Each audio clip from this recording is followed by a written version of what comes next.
Thank you, Stephen. Good morning, everyone. Let's start the Board of County Commissioners meeting for April 10th, 2024. Please join us in the Pledge of Allegiance. Pledge allegiance to the flag of the United States of America and to the republic for which it stands, one nation under God, indivisible, with liberty and justice for all.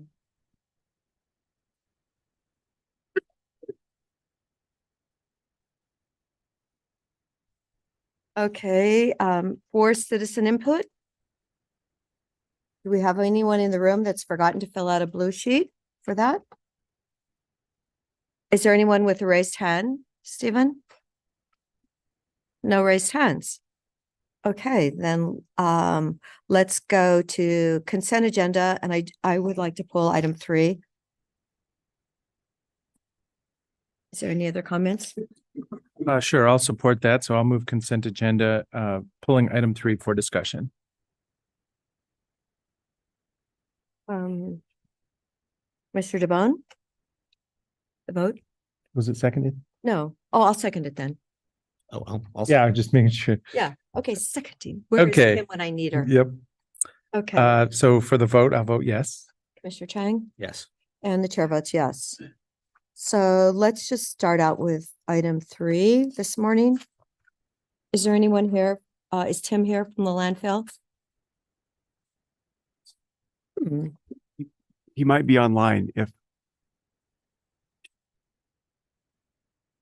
I just sent him a quick message to see if he's available. I will attempt to contact him again.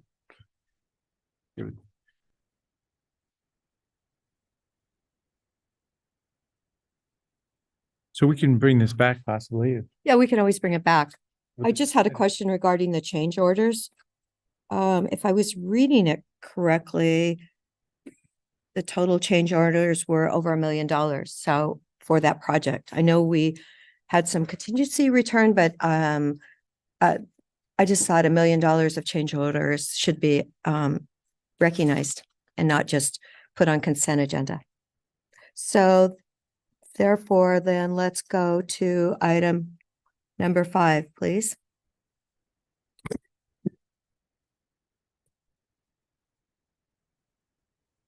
Is anyone here representing item number 5? It's recognition of Eric Bellinger. Like, oh my gosh. Well, let's come. Eric statement, item number 5, but yeah, here we go. We got the whole team here. You guys don't have our little packet? Our giant packet, actually. Sorry. Well, good morning. Thank you. Item number 5, here you are. Yes. So we are here to congratulate Eric Bellinger on his 10-year anniversary here at Deschutes County, a significant milestone, and we really appreciate your dedication and hard work. And I look forward to many more years of working with you. And I'm going to pass it over to Shad. Well, yeah, Eric, we don't get to see you very much. Thank you for your service to Deschutes County. And this is just our moment to shine a little light on the great work that's happening in Deschutes County. I'm honored to recognize and show my appreciation to Eric for his 10 years at Deschutes County. Do you want to identify yourself? Oh, I'm sorry. I'm Shad Campbell, the applications manager for Deschutes County. Thank you. Tanya Mahood, IT. Okay. And we know Eric. Eric is someone who truly embodies the spirit of our team. It's not uncommon to find a line of colleagues waiting to engage with Eric, and not just for the popcorn or his Papazon chair. His easygoing nature and personable demeanor make him a trusted confidant and mentor to many within our department. Eric isn't just our colleague, he's a cornerstone of our team. His intelligence, approachability, and vast knowledge have made him someone we all admire and respect. Whether it's technology, cars, plumbing, smart homes, or speakers, Eric's expertise and insights never fail to inspire. His willingness to lend a helping hand and his ability to point out the positivity in situations make him an invaluable asset to our team. Eric, your contributions do not go unnoticed, and we are incredibly grateful to have you as a colleague. Eric has done some amazing things while he's been here. 2 large SharePoint migrations, many configurations, many solutions built on that platform. He's instrumental in our new public website, and hopefully our next one, which will be coming soon, hopefully. Instrumental in our Microsoft Teams and 365 configuration and setup transition. He was played a critical role in our transition to our new phone system, Mitel. And he has created dozens of Laserfish form solutions for staff across the county. Eric, thank you again for your dedication, positivity, and unwavering support. Here's to many more successful collaborations together. Thank you. Thank you.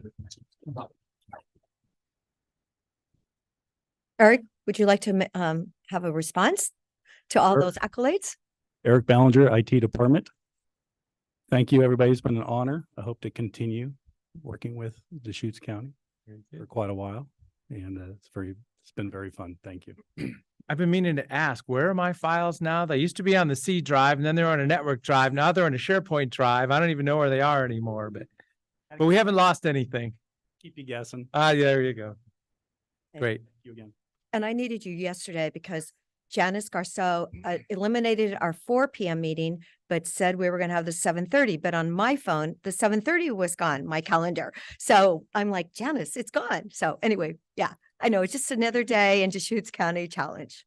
Thank you. Very much. Yeah, photo opportunity. Do we have a Can I photo? just, Oh, we do. I'd just like to say thank you so much for keeping the county running smoothly. IT is, the lifeblood of the county in many ways. Keep us connected. You keep us communicating with each other and the public, and it's not unnoticed how much IT does to keep the county running. Thank you. Thank you, Phil. Unless when the cable was cut in Tacoma. Remember that day? Yes, Tacoma.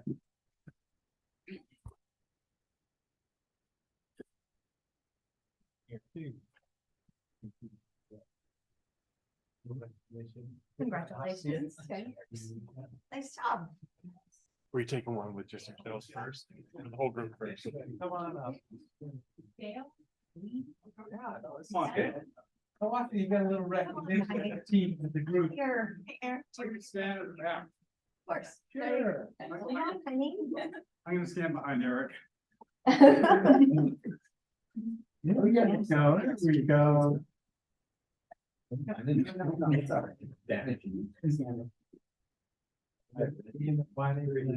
Two, one. Thank you. Thanks, Eric. Thank you. Thank you. Good to see you. Congratulations. Thank you. Dave, that's. Steps. Yeah, I just hid in the corner.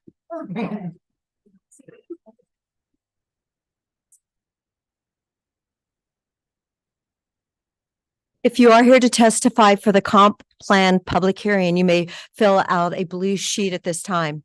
So thank you. They're over there, I believe.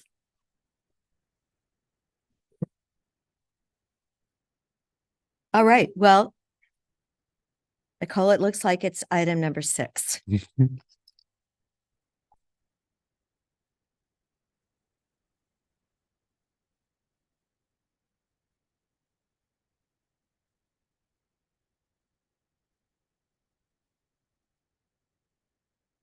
Right. Good morning, Commissioners. For the record, Nicole Mardell, Senior Planner with Deschutes County Community Development, and we'll open the public hearing with our hearing opening process script. Thank you very much, Nicole. This is a time and place set for a hearing regarding files number 247-23-000644-PA. The hearing relates to repeal and replace the county's comprehensive plan with the Deschutes County 2040 comprehensive plan. To the staff will outline the hearing procedures that will be followed. All right, thank you, Madam Chair. So today, the Board of County Commissioners will take testimony and receive written evidence concerning the updated draft of the Deschutes County 2040 Comprehensive Plan. Today's hearing will proceed as follows. First, staff will explain the hearing format and how to testify at today's hearing, followed by a brief presentation on the application. Then the testimony portion of the hearing will begin. Agencies will be able to provide testimony first, followed by any other interested persons. And finally, staff can then make any closing comments requested by the commission. Record materials may be viewed at the project website shown here. This is the short link, deschutes.org/2040. You can click on the hearing page to view the entire hearing record. This is a hybrid public hearing with both in-person and remote participation. Before starting your testimony, please provide your first and last name, as well as your mailing address. For those providing testimony today, please try to limit your testimony to 3 minutes so we can ensure an orderly and efficient hearing process. For our in-person participants, if you wish to testify, please fill out a blue sign-up sheet at the side of the room and submit it to the board's executive assistant, Brenda, to the left of the dais. Chair Adair will then call in-person participants up for their testimony. And after your name is called, you can come to one of the tables here at the front of the room before beginning your testimony. Please also be sure to speak closely into the microphone so that we can hear you.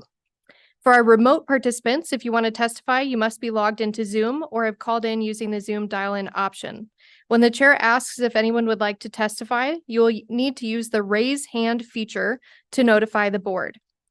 To do this, you need to press the raise hand button on your computer or smart device, or if you called in, dial *9. When it is your turn to provide testimony, you will be promoted from attendee to a panelist, and you may experience a brief pause as your status changes. Once you have joined as a panelist, you'll be able to turn on your camera if you'd like to.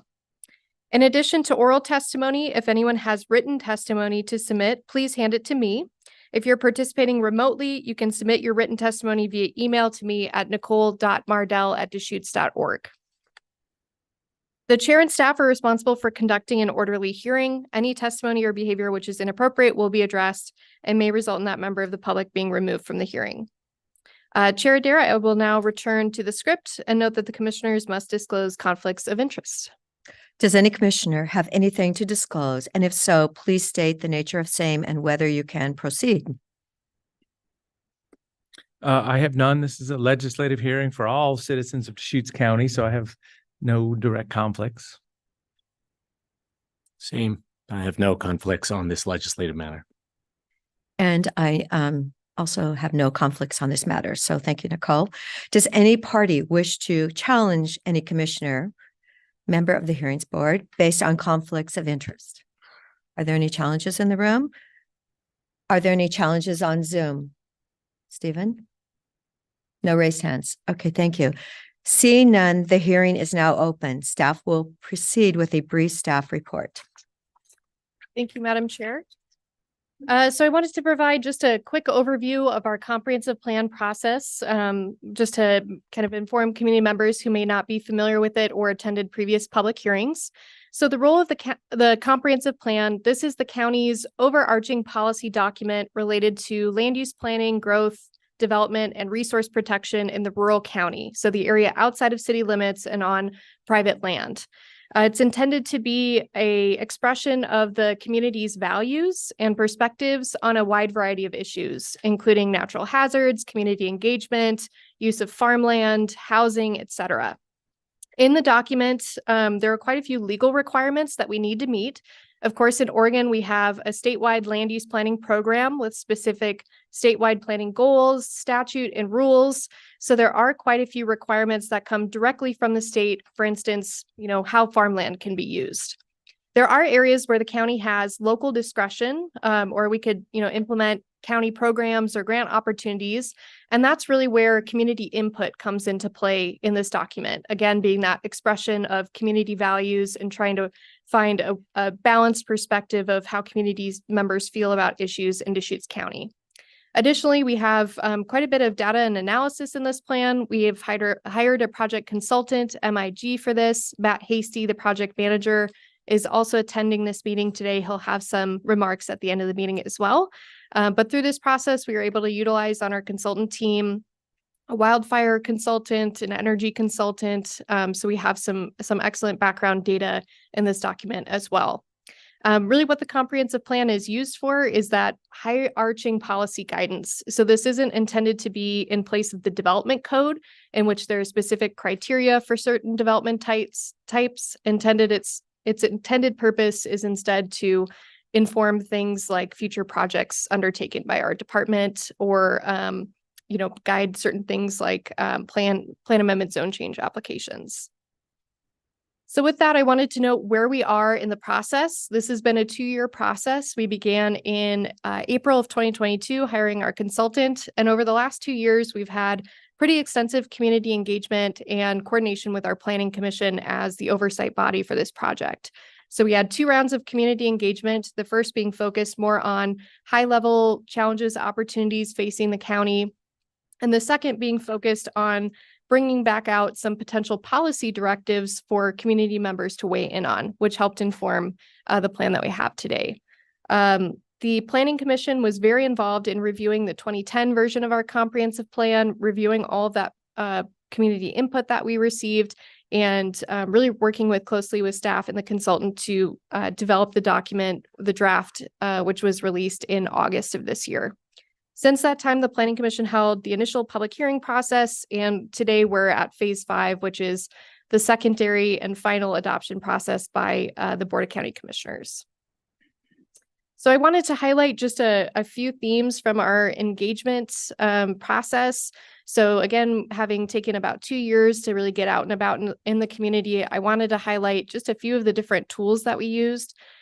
So we used meeting in a box activity pretty extensively. We held 66 of those meeting in a box meetings with about 400 or so participants attending those. We also utilized a project email list with over 500 people signed up for project updates, keeping up to date as the project progressed. And our project website as well, we used as kind of the central repository of updates for the project. And that number is actually a little bit out of date. After the initial public hearing process, we found that we had actually somewhere around 2,300 unique website visitors. So quite a few folks kind of tracking the process and keeping up to date with some of the information that's been released. We also used a very extensive social media campaign during our second outreach process, which resulted in about 29,000 social media impressions, 15 news stories, and of course, our traditional open houses, online open houses as well. So here are just a couple examples from our engagement process. You can see kind of the low tech and high tech using in-person tools and online tools. To the left, you'll see a worksheet from one of our meeting in a box meetings. This was a great opportunity, again, to connect a variety of issues because some of them do intersect quite a bit. So great to get that higher level feedback. And then on the right-hand side, you'll see one of the questions that we asked for a potential policy directive in our second round of engagement. This one was focused on, should the county allow more types of housing, such as RVs or ADUs in the rural county? And this was a helpful tool to see the sliding scale. So as I mentioned at your work session, in talking to rural community members, there's a wide variety of perspectives on this issue. So it's helpful to see kind of where people fall. Not all issues are binary. So a lot of this input helped inform the way that we crafted the goals and policies in the plan today. This is just one photo I wanted to highlight. Will Groves, who's sitting behind me, was very involved in this project throughout the process. So just wanted to highlight one of our meeting in a box meetings.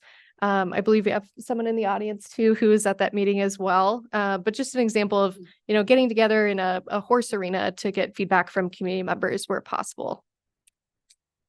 Moving into the draft documents, as I mentioned, the draft was initially released in August of this year. Last year. Last year, thank you. Yeah, 2023. I'm listening. So the way that the chapter structure is laid out is that we have a brief summary of some of the opportunities, challenges, and constraints that we found from our background research in coordination with the consultant, some kind of key trends. There's the context of the issue and some of the key community issues that we heard about during that engagement process. Of course, then we have the meat of each chapter, which are the goals and the policies as well.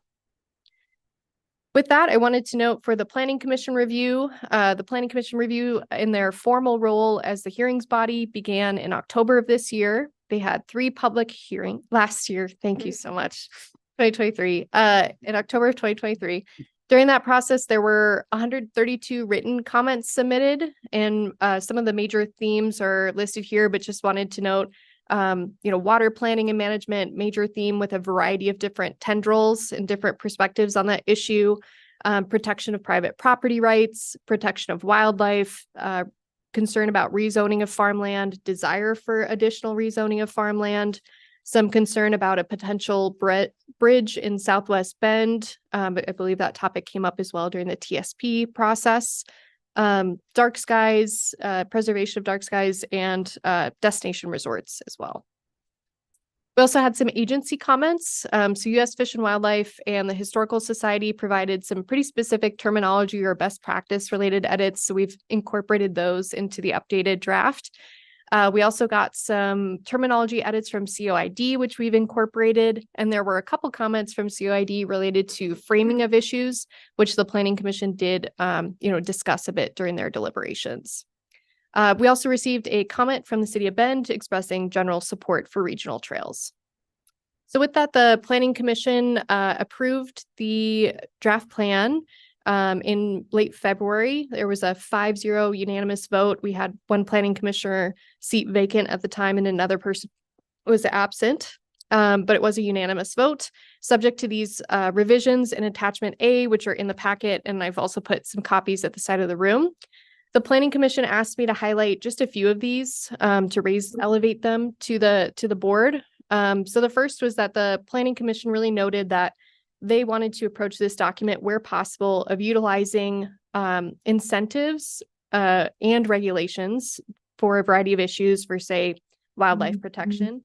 But where possible, their suggestion was to lead with incentives. So they wanted to highlight that to the board.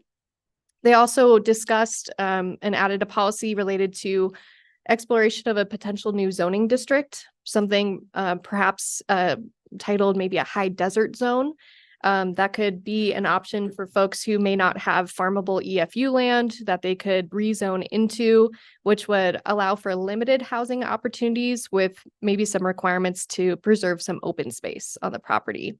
But the Planning Commission wanted to note that with that being a very big topic in the community, they'd recommend very extensive community input processes if we were to go down that path. The Planning Commission chose to revise policy 8.1.2 with a split vote that they wanted to highlight. This is a policy related to encouraging collaboration among recreation agencies when planning for trails and open space projects. They added in a sentence there to also coordinate with property owners, specifically for property owners when projects are adjacent to farm and forest land to mitigate impacts to farming or forestry operations. It was a split vote because two commissioners felt like the language should be stronger, considering maybe some additional requirements for those trail projects.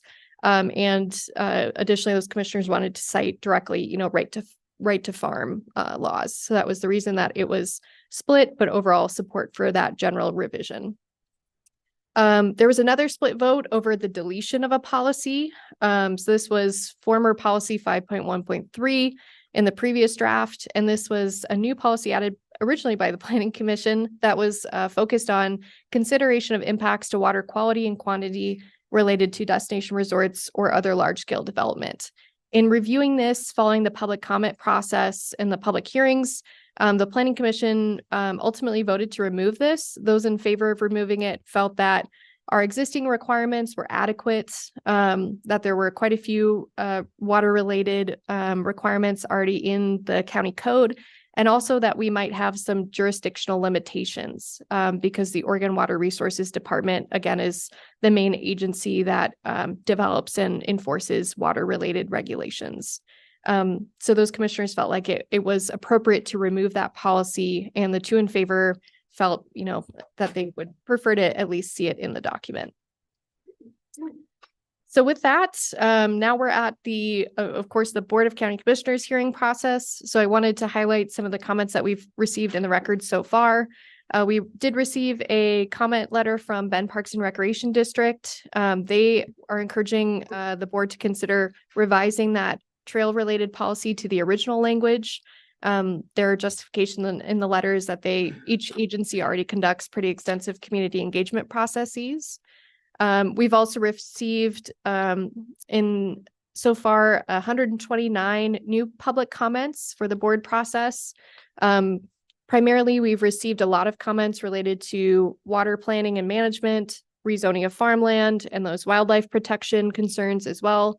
But there were a couple additional topics that were raised from a few folks. There was a desire for some potential changes to language in the Redmond Urban Reserve Planning Area. There was some concern about a potential Blackbeet Ranch to Sisters Trail, which again, I believe you heard about during the TSP process.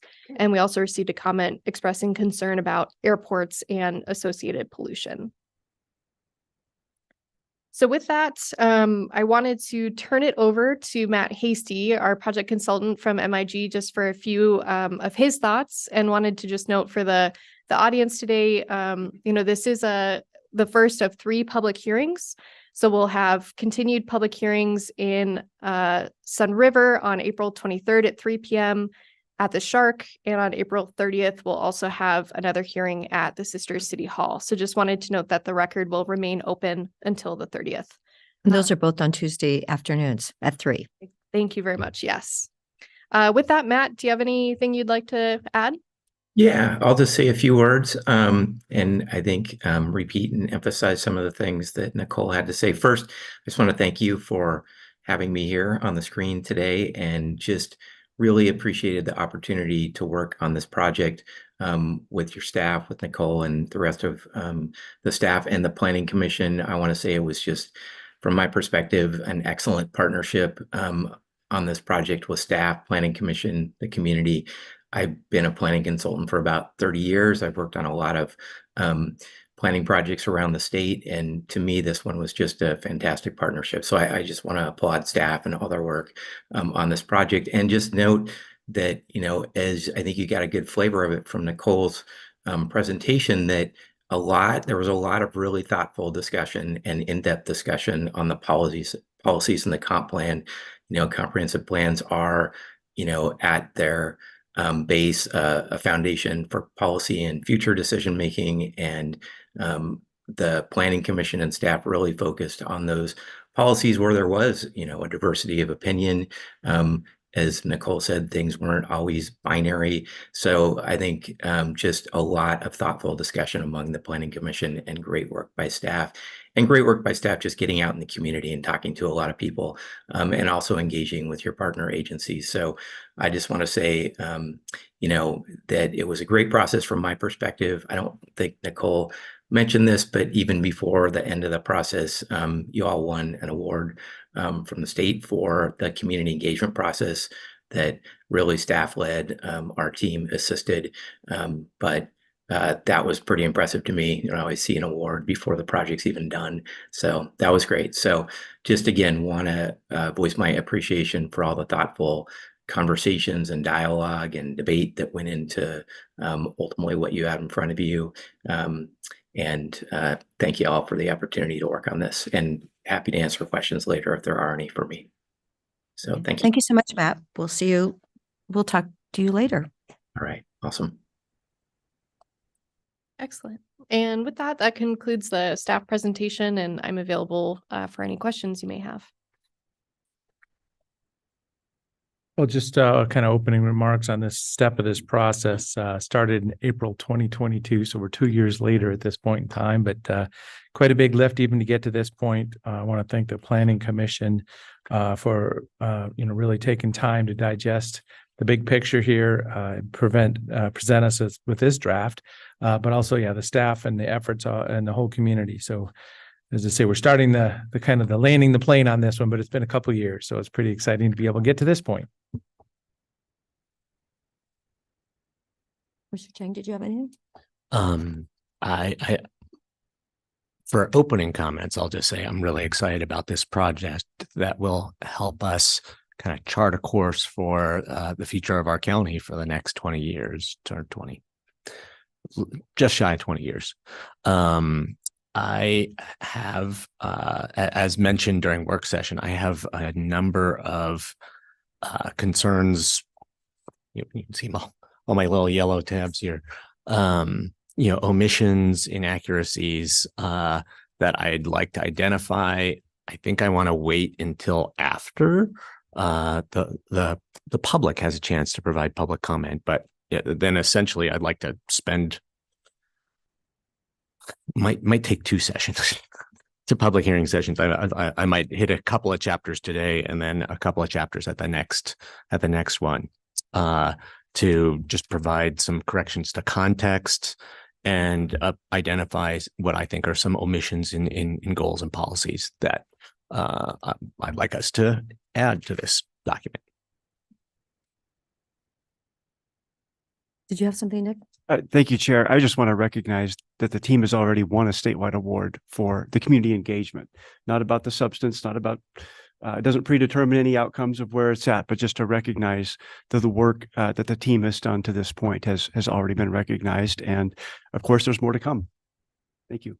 And I want to acknowledge that Nicole came back from Sisters, and I thank her so much. Every time I see her, I always thank her. So thank you for all the hard work that you've done and the engagement and the fact that, yes, as Nick Lilacs mentioned, we've already won an award for the engagement. And I think that's indicative of the number of people in the room today and the fact that we will have 2 more public hearings in our community, actually, Sun River and in Sisters. So we definitely want to hear from you, the public, and thank you for making that so possible. Thank you, commissioners. So am I ready to open then? Okay, let's open the public hearing today, April 10th, 2024. And I don't know if we have any agencies in the room. I don't have anything signed up from any agencies. So we didn't, for people that are speaking today, you will be given 3 minutes of time. And of course, you can always submit later testimony to the written record to Nicole. So let's see, let's first ask Danielle, is it Barra to come up? Baca. Oh, I'm sorry. BAC, how do you, well, okay, Baca, okay. I couldn't. Commissioners again, so. Daniel Baca, 23795 Bear Creek Road, Bend, Oregon, 97701. Thank you for allowing me to speak here today. I realize that kind of this document you guys are going over is kind of a bigger, broader perspective of what you guys are trying to accomplish. My thing I want to speak to you guys today about has kind of more of a narrowed scope, and it has to do with Chapter 2, Goal 2.4, minimizing erroneous barriers to land use applications and development, specifically to agricultural lands. And the state used to define what a farm was, and then the county was allowed to define what a farm was, and had a bunch of things that they took from the state, but they added one more element to it, and that is that your property has to be in tax deferment in order for it to be considered a farm. Even if your property, which is like mine, zoned exclusive farm use, has farm in the name, but yet it's not qualified as a farm. My point of doing this is revolving around building an agricultural building, and I am not allowed to build an agricultural building on my property, even though I'm zoned exclusive farm use due to this one clause. Even though I meet all the other requirements, I find that this is a massive barrier in order to do farming and improvements on my property, and anybody that is zoned exclusive farm use that's not in tax deferment. Even if I was in tax deferment, the fact that I pulled out a conditional use permit in order to build my property would automatically have pulled me out of tax deferment. So it's kind of a catch-22. I can't get back into tax deferment. And even if I was, when I built my structure on my house on my property, it takes me out. So I would have you guys consider removing that, I guess you'd call it language or policy, because it's an internal policy at Deschutes County, to make it easier for people that are actually trying to implement farming practices on their property, agricultural practices, to build structures for that. And I get that this probably all revolves around finance or people that have had abuse of use. So people that build it and use it for a boat or RV storage or use it as a residence. But you guys already have forms that people fill out and that you sign when anytime you build a building saying this is a non-residence.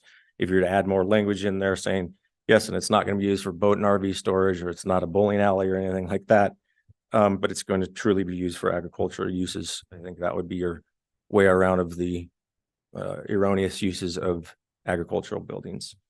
And like I said, when it has to come down to the finances, all the permitting and the that is involved in regard to doing a full permitted structure compared to doing an agriculture building is immense difference. And farming's a dying trade here in Deschutes County, and I feel like anything you can do to make farming and agricultural endeavors more economical, the better. Thank you, Daniel. So I have a question on that. So what size is the property? It's 11.43 acres. And you're farming for, And so are you creating a product or, farming so something? we have poultry, and we have, like, last year alone, I started 200 tomato plants in my living room. Sorry. And then you want to have an agricultural building, which is, I think of it as ag use, non-permitted. So, then you kind of balance out if it's insurable or not. So that's kind of the next issue, but not structurally permitted. So is that what you were referring to? A lot more expensive if it's a structurally permitted building? Yes. So if you build a full permitted building, you have to, there's several more fees involved in it compared to building an agricultural building. Thousands of dollars worth of more fees involved with it. And agricultural building is, it's a much easier process and in order to do. Yeah. So I've got a barn on my property, and I learned that like 20 years ago. It's like, well, what is this thing? It's like, well, you call it an ag building because it wasn't built with structural permits, but it is a structure for, we got horses and hay in it. So that's exactly what it's used for. Correct. Yes. And I understand, though, that people that do want to build a full permitted building in order to have other uses for it, non-agricultural uses, that's their route that they can take. And what I'm saying, though, is that this barrier in front of people in order to build one specifically zoned for farm use, even if though your property says farm in it. And then you're not under farm deferral. Correct. Yes. Okay. And I'm not allowed to get into farm deferral Yeah. because Do you have water on the property, agricultural? not, but I would love to apply for water rights. Okay. And it's kind of the point and premise of doing an agricultural building is trying to not put the cart before the horse, like you get all your stuff in place as you keep expanding, instead of going, I want to throw a ton of money at this and put a structure on it. And it's a trade that, doesn't make very much money, even though my last place, I've improved my property. I got a grant for, water rights there, and I was, granted additional water rights due to the improvements that I made to said property over off of my Erickson Road place. This current place used to be just sagebrush and junipers, and now it actually produces, food, and produces eggs. It produces other stuff that we'd like to put on there, cattle, things like that. What's the current zoning? It's EFU. Oh, it is EFU. Yep, you got it. Okay. Thank you very much. So Daniel, you said you weren't submitting written testimony, but have you written a letter? Yes, I've written a letter. Yep. Okay. Kind of defines a little more what I. Okay, great. So I'll go back and review that letter, and thank you so much for pointing this out. It seems to be a bit of a challenge for someone like you that wants to do something that's really needed in our community. So. Yes, thank you very much. I appreciate you guys' time and understanding. Okay. And it would be great for us to route that letter, if it describes this situation in detail. It would be great for us to route that letter to community development department, the assessor's office, and other involved departments, so that they can think about how to help you navigate this. Yes, and I appreciate that. And then I did send it to Nicole, and she's has a record of it and can send it to you guys as well. Thank But you. I figured it was be a good idea to speak to you guys in person about Great. it. Thank you. Thank you.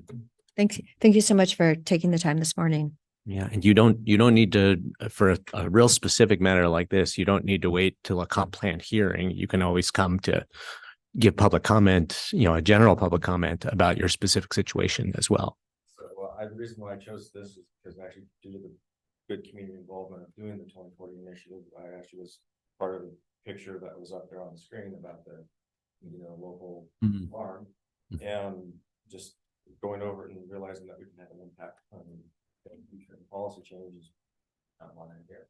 Great. I feel like this can specifically do that. Got it. But Thank you. just saying you don't have to wait till another comp plan public hearing to come talk to us again. Oh, great. Ken Kasroff. Thank you for joining us. Morning, Commissioners. For the record, Ken Katzaroff. Give you my Bend address, which is 360 Southwest Bond Street, number 500, Bend, Oregon 97702. Submitted a comment letter earlier this morning. We'll probably submit more in the future. But I just wanted to address 3 quick things. The first is one thing that is different when we do a comp plan update as opposed to a typical legislative update is that comp plan amendments are immediately effective on existing land use applications. So where we have zone changes or things like that this county has already approved, if you adopt this comprehensive plan, it can be immediately effective on those. And that becomes challenging when you change policies. And so what we would request is that it makes it clear that there's some text added to this particular adoption that makes it clear that it is only effective on applications filed after the date of adoption. So that's the first thing. The second is there's some pretty significant changes to certain policies that would make rezones potentially more challenging, which may be appropriate, may not. But in particular, there are some changes that address challenges through Goal 14 that have already been vetted through the courts. And I've laid this all out in my letter, and I'm hoping that we can make some of those changes or keep some of the existing policies and language in order to permit maybe an easier path or a more realistic path through a Goal 14 issue. That's all I'll say on that. It's the rest of it is in my letter. The last thing I would say is, like Commissioner Chang, there's a couple of maybe misstatements, not on purpose, that should be corrected. In particular, the one I'm looking at right now is on water use, and this is on page 5-6. And it talks about the aquifer having an annual recharge rate of 3 million acre feet. And then it says that the current water usage comes to roughly 720,000 acre feet per year, but those numbers aren't correct. The amount of recharge is correct. However, the use of water, 720,000 acre feet, talks about the whole system as opposed to the actual groundwater usage. There's only about 2% of groundwater recharge that is currently being pulled out of the aquifer, and that's according to OWRD. And what this suggests is there's about a 24% withdrawal of groundwater, and that's not accurate. When we're looking at the water usage in this basin, we're looking at storage water, other life flow, et cetera. So I think that needs to be corrected because it's just kind of misleading and seems to suggest that there's a much more significant amount of groundwater being used than there currently is. The last thing I would request is, Commissioner Chang, you mentioned that you had a number of additional changes that you were going to go through in the next couple of hearings. And as a member of the public, I would request that those are put in a memo form or something that other people can look at in totality so that we can either respond or agree or whatever.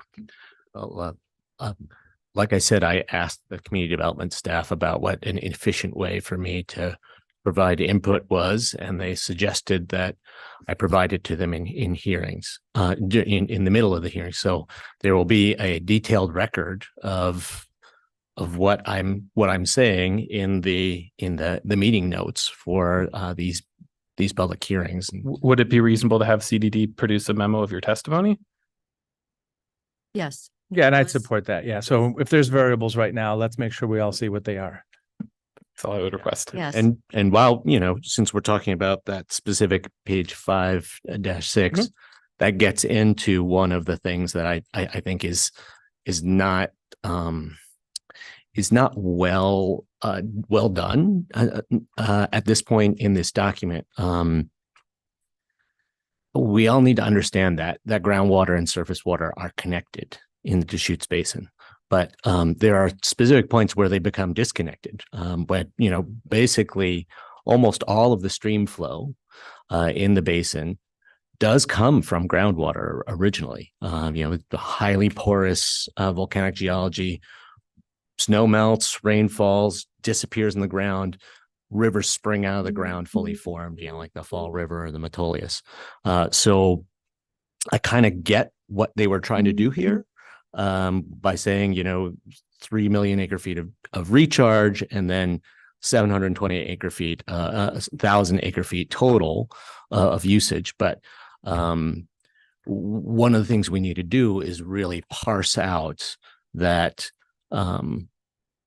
some of the recharge becomes surface water, and explain who's using that, and explain what's being done in the world of surface water to conserve water. We also need to talk about the water that stays groundwater, at least till it gets, down to Opal Springs and places like that, which is the water that we're all trying to use for our homes, cities, and businesses. Lay out that our groundwater levels are declining. There's some language in here about there being ample sustainable groundwater supply, which I wouldn't characterize it like that. We've witnessed 50-foot declines in groundwater levels in some places, and our groundwater level declines are climatically driven, but they are also driven by pumping of groundwater. And in the Deschutes Basin, unlike many other basins in the state, groundwater pumping is not primarily for agriculture. It is primarily done for municipal, residential, domestic purposes. So that's kind of outlining some of the stuff that needs to be done with this chapter on water resources. I do want to emphasize that what Mr. Katzaroff said is correct, that of the 720,000 acre feet that are used consumed on an annual basis within the Deschutes Basin, 2% is the municipal, domestic, residential slice of that. So it's a very small amount. At the same time, it is the number 2 reason for our groundwater level decline. So it's a small amount in the grand scheme of the basin, but it is our groundwater levels are highly sensitive to both changes in precipitation and groundwater pumping. And we can unpack some more of that in a little bit. Thank you. Thank you. Thank you, Ken. Okay, Rory Isbell, you're next. Thank you so much. Morning, Chair Adair and Commissioners. For the record, my name's excuse me, allergy season. My name's Rory Isbell. Must be junipers. That's right. Here on behalf of Central Oregon Land Watch, our address is 2843 Northwest Lolo Drive, Suite 200, Bend 97703. Thank you so much for hearing testimony on your comprehensive plan update today, and for scheduling those additional hearings in Sisters in South County. It's great that you're looking for so much input from the residents of our county. This comp plan update is a rare opportunity to set a brighter future for Deschutes County. The status quo of the last 20 years under the current comprehensive plan, we believe is not working, and could use some improvements to chart a more sustainable future for the county. For one, we are potentially looking at the end of local food production in Deschutes County. Too many discretionary non-farm uses like non-farm dwellings and direct rezonings of farmland, even productive agricultural land under the current comp plan policy, are pushing out aspiring young farmers. This is not just philosophical. As a quick example, there's currently a well-loved, well-known small organic farm, about 10 acres east of Bend. The farm is retiring. They're old. Their farm's up for sale. That for years now, they've provided healthy local food to farmers markets and directly to restaurants. But they can't find a buyer. It appraised too expensive. They've been looking for years to find the right buyer to carry on this farm operation, and no one can afford it. This comp plan update should be used to end spot zoning of agricultural lands and limit discretionary non-farm uses, so we can keep the price of farmland attainable to the next generation. We're also looking at shrinking wildlife populations throughout our county. They rely on the private lands of Deschutes County for their home, and before we know it, perhaps just like farming in Deschutes County, those species will be extinct. This comp plan should commit to updating wildlife habitat inventories regularly using the best available information and protecting that habitat for the survival of these species. Finally, we just had a great discussion about water. Residents with existing wells are spending thousands regularly to deepen those wells when new development drills nearby and prevents their well that they've had for years from being productive. And of course, our natural springs that feed our surface waters are losing flow as well, at the harm of fish and wildlife that rely on those flows. Yes, the state regulates the issuance of new water rights, but there's nothing stopping this county from using its land use jurisdiction to limit new development in those sensitive areas and the associated wells that come along with them. Planning for land use and water use should be coordinated. There's no doubt about that. The two are tied. In short, the status quo of the last 20 years, it's not working for the county. The trajectory we're on is not sustainable. We do have written comments in the record that we provided to the Planning Commission that outline some specific changes we would make to this comp plan to address these issues I've outlined today. Thank you so much again for hearing testimony. Oh, thank you for being so timely. Question for you. There's a question? Sure. When we talk about wildlife inventory updates, I think, there's X amount of some species per square mile or something like that. But when it comes down to it, really the intent is the outcome would be limiting people's development on their private property. So as I say, just sliding through the concept of an inventory, can you expand on that a little bit? Just so we have the terminology worked out a little bit. Sure. So that falls under statewide planning goal 5, and there is a detailed process outlined in state administrative rules on how that's done. The first step is to inventory. So that's where any level of protection for that wildlife species that comes later in the process, it starts with an inventory. You need information to make decisions. So as that initial step, we would hope this comprehensive plan requires using the best available information to get that accurate habitat inventory in the comprehensive plan and available to the public. Species ranges change, especially with a changing climate. They have to adapt to new areas, and especially with the pressures of rural development, especially in Deschutes County, which has seen a lot more rural development over the last 20 years than most other counties in the state. So we need new information about where those species are living, their habitat needs, and how to provide for their survival going into the future. As I say, I always just think of, we've got elk herds in the community where I'm at, and we see the deer migrate seasonally. They just come through. All of a sudden they're there and then they're not. But we've got cougars and wolves now too. So to take a moment and say, okay, this population's declining, and then jump to land use, I don't have a feel for the proportion of effectiveness, I guess. I guess I'd respond that different species have different habitat needs. Some are more adaptable than others. Cougars, wolves, as you mentioned, are some of the most adaptable species, right? They can travel long distances. Other species have very specific needs. And, the winter range of our ungulates, like deer and elk and pronghorn are well studied. We know exactly what they need. It's the lowlands of the high desert. So the inventory and the program to protect the habitat for each species is customized, needs to be different. Yeah, great. Thank you. Rory, and I have 3 wolves right down the road from my house now. And they've been seen during the day. I was just at another hay ranch that has maybe 80 deer. They're grazing on their alfalfa all winter, and they had a wolf going through there the other day. So yes, they do adapt. They do travel 30 miles a day. And we have a lot of them out where I live. And I don't believe they were there probably in 2010. Yeah, thank you for providing that example. And my first thought in hearing that story, Commissioner Adair, is the need to provide the most up-to-date information. Wolves weren't in our county 30 years ago. They are now, and it's not yet reflected in our comprehensive plan. Yeah, thank you. Then one other topic. I would just. Yeah, we're all engaged. Why don't you go ahead? Go. Oh, that's fine. You just mentioned not working, comprehensive not working. This is comprehensive plan. We have population growth. We have environmental damage happening way out of bounds from our land use system on public and some private land. But, I just think of this is it. This is the balance. How do we manage people that are showing up, people that are living on federal land and unsanctioned camping in and outside the cities? So as I say, I'm just putting that in perspective. We can say it's not working, and I agree it's not working. We've got some big issues here, but we have population growth also. So just a conversation. Yeah, there's no doubt that Deschutes County needs more housing.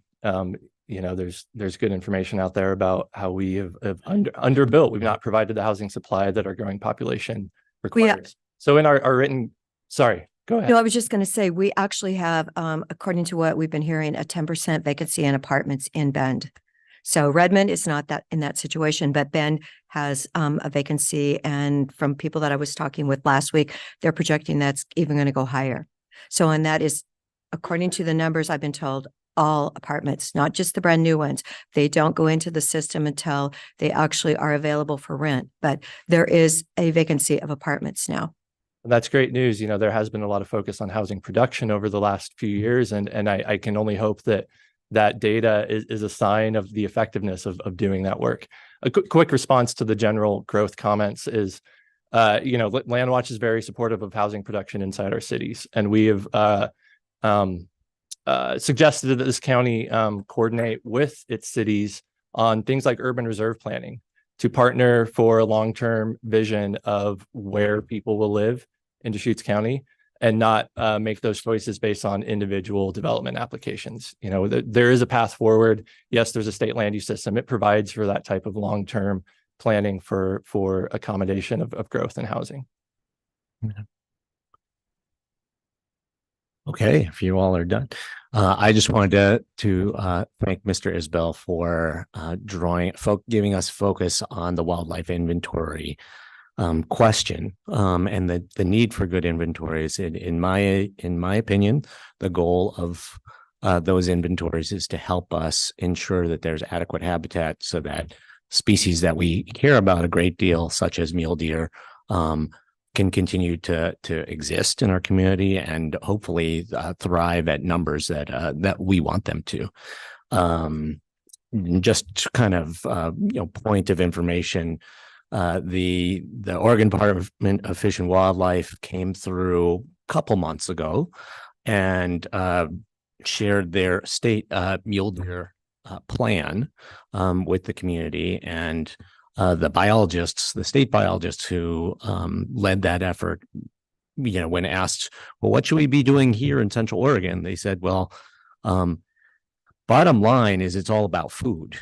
People can be concerned about highway collisions. People can be concerned about predation. But when animals aren't adequately nourished, then they can't run across the road as fast, and they can't run away from predators as fast. And the way to get at food is by ensuring there's adequate habitat and adequate habitat connectivity. So, which points us right back to the need for these inventories. So thank you very much for emphasizing that again for us. Thank you. Great. Thank you. Let's see. Is there anyone else in the room that forgot to fill out a blue form that would love to testify this morning? Seeing no raised hands. Stephen, do we have people online? No one is online. Okay. Well, I guess maybe the rest of the county is waiting for the opportunity at either Sun River, where they can see the herds of elk, or in Sisters, where they can see the elk going across the highway. Nicole, back to you. Thank you, commissioners. So as I noted previously, we will have 2 additional hearings, so the record will be left open. But at this time, I'm happy to, answer any questions that you may have, or if there's anything in terms of additional materials or additional information that you'd like in your next 2 packets. Happy to take down that information at this time. Well, it was mentioned, This much already. Commissioner Chang's, topics. I'd support either getting to a memo or taking time now or whatever we want to do just to hear some of the topics. Instead of sprinkling it out throughout the process, I guess is my thought.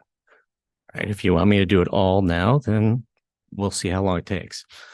Well, let's do it for a little while. It's 9:59. So you see, I've got 20 minutes or so. Is it 20 minutes? I do have these yellow stickies in here. I'll just go through page by page. And like I said, I have some concerns about the context, that the context was incomplete or in some cases inaccurate. And then about the goals and policies that flow from that context and the public input. Page 2-10. Policy 2.2.6. There's lists many reasons or many things we want to collaborate with federal agencies about. One omission there was community wildfire protection. Because, you know, and actually that gets to some of my later comments. The chapter about forests really. Just go back a little bit. So are you proposing to change it or add policy? Yeah, I add policy. I believe it should say that we want to coordinate with federal agencies on community wildfire protection as well. In the section that deals with federal public lands, there's all kinds of discussion about outputs of the forests, timber, recreation, being some of the biggest ones, but the reality of the U.S. Forest Service at this point in time in history, and particularly in our community, is that the vast majority of national forest management is driven by trying to make our forests and our community more wildfire resilient. So that's not an output like board feet of timber, but it is basically the primary management objective of the Forest Service, and we should be coordinating with them on that. So add policy is what you're talking about, though. I just, you know, there's a long list of on 2.2.6. There's a long list of things that we should be collaborating with federal agencies on, and I'm just saying we should add community wildfire protection to that. Jumping to page 3-2. There's a kind of discussion of kind of the viability of agriculture on this page, and it talks a lot. This page talks a lot about what agriculture is being done on private lands in the county. This is another place where we need to recognize the function of public lands in agriculture in our community. We, you know, in the eastern part of the county, in the northern part of the county, we have thriving, successful livestock operations, which could not do their work but for very large public land grazing allotments. So when we think about, you know, what agriculture can do, we can't just say, oh, well, you can only do this much with private lands, because what makes these livestock operations viable is federal land grazing allotments. So I want to see us weave that into the context there somewhere. Nicole, the other part of Deschutes County is that I believe we have the second shortest growing season in the state after Wallowa. I believe I read that somewhere, and I know at my house that everything always freezes if I don't watch the Black Butte, and the snow has to be off of it, or if you plant things too early here, they freeze. And this, just like this morning was a perfect example. We had a freeze again. So we get another 6 or 7 weeks at least. Yes. Yeah. It's a short season here. That's why we need those hundreds of thousands of acres of public land grazing allotments, because, the acre of land only produces so much forage. Okay. Same page, declining forest products industry. This context blames the decline of the industry on species protections, international competition, new technologies. Those are all factors. But one of the really important things to understand about timber in the Central Oregon region is that we harvested the valuable timber at unsustainable rates. You can see that in the history of the Gilchrist family holdings, which were really in great shape up until until the turn of the century, into the 2000s,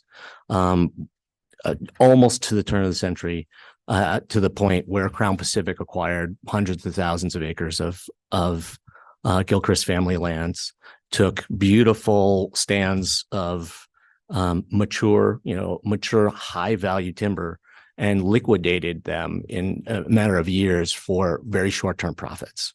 If those lands were if they had continued to sustainably harvest those lands on the rotations that the Gilchrist family had used, we would have a very viable timber industry in our community right now. Or at least we would have a pretty good wood basket to work from. Okay. Page 3.3. There's a statement about the total water available for irrigation and other human uses in Deschutes County is fixed under the current water regime. Little opportunity to expand irrigated farming in the county. I think that's accurate. We don't have the water to expand irrigated agriculture, but we have. I think it's important to point out that we have the opportunity to conserve a lot of water in agriculture, and then share that water so that some of the agricultural areas that are currently really marginal, Arnold Irrigation District, for example, very junior water rights, they would have, with water conservation efforts in agriculture, they would have a lot more water to work with, making agriculture much more viable. So essentially not growing our supply of agricultural water, but doing the same or more with less. So essentially achieving an expansion. Okay. Page 3-5, discussion of forest lands. Again, we need to recognize somewhere in this section that one of the primary things we're interested in when we talk about forest management is community wildfire protection and fuels reduction. Page 3-7. This is a suggestion for an addition to the goals and priorities. The earlier part of this chapter emphasizes accurately that we have a lot of marginal soils. We have a lot of EFU land where the soil isn't great, but Commissioner Dare recently has been sharing an example of a farm that used some of our compost from the county landfill, of which we regularly maintain something in the range of 25,000 cubic yards of compost out there. And having all that compost out there is actually blocking up the composting operation, so we can't accept more material. So I think it'd be great for us to add a goal to share that compost, get more of that compost out into the farms in Deschutes County to both improve their soils, improve their water use efficiency, improve their productivity, and also help us dispose of all of that yard debris and compostable material that we are currently overflowing out of our compost operation into the landfill, taking up valuable space in our landfill. Nicole, that's actually a plan for Negus in Redmond. Tim was talking to me about that, and it made such sense that the fact that we have a hay rancher that uses this, gets 3 crops of hay a year at a far superior tonnage than maybe his neighbors, and he's using less water too. So it's really, it's clearly a win-win. And I've been trying to talk to the hay man next to me and telling him this is an amazing opportunity that you really could improve our soil, because you see it's really sandy around me. But again, we regularly have these huge, look who's arriving. We regularly have these huge bottlenecks at the solid waste facility of compost that's available that there's no outtake for. So I think we need to start thinking differently about how we essentially move that out of there, even thinking about subsidizing it on our end so that we can unblock our compost system and have more throughput.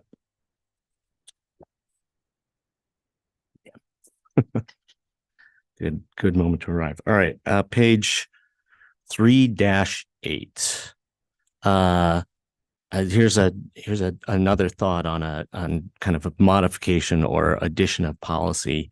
3.3.4 talks about the need to look at accessory farm dwelling requirements to address the needs of local farmers. I think we could elaborate that a little bit. One of the specific things that I've heard from local farmers is, I'll point out Windflower Farm out in Alfalfa. They said, we are a working farm. We're doing produce. We're doing flowers, economically viable operation. We have farm labor challenges. We're not allowed to have an accessory farm dwelling because we fall below the size threshold for our farm. This kind of gets to maybe some of the issues that were being addressed by Mr. Baca, but that is they suggested, hey, instead of having a size criteria on farms for being able to provide farm labor housing, how about having a profitability threshold, because they could meet a profitability threshold or a total amount of production, in terms of economic value threshold, but they only have so many acres.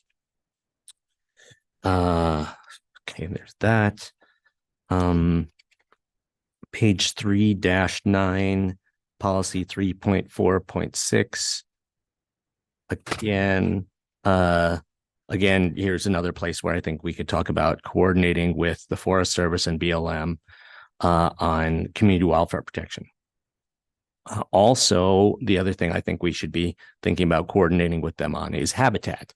As we just heard, there's a lot of interest in our community about how we provide the habitat we need for our wildlife.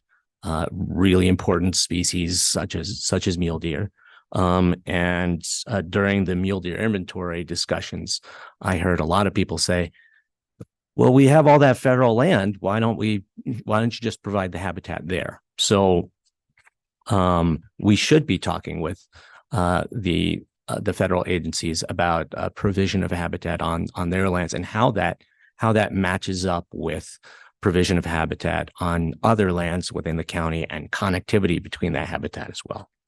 I think one of the opportunities we'll have there is when we do these understory prescribed burns, that's where the small bunch grasses will come up and there'll be, real, finer grazing opportunities for all species. Because, when it's overgrown and in the dark, that's when it gets shut down. So I'm just, it might fit right into the concept of prescribed burns also. Well, and the other factor is the number of junipers that we do have in Deschutes County that I drive through on a daily basis. The fact that the bitter brush is really a mule deer feed. So if we could remove some of the junipers and bring back more bitter brush, I think it would be extremely beneficial to the mule deer.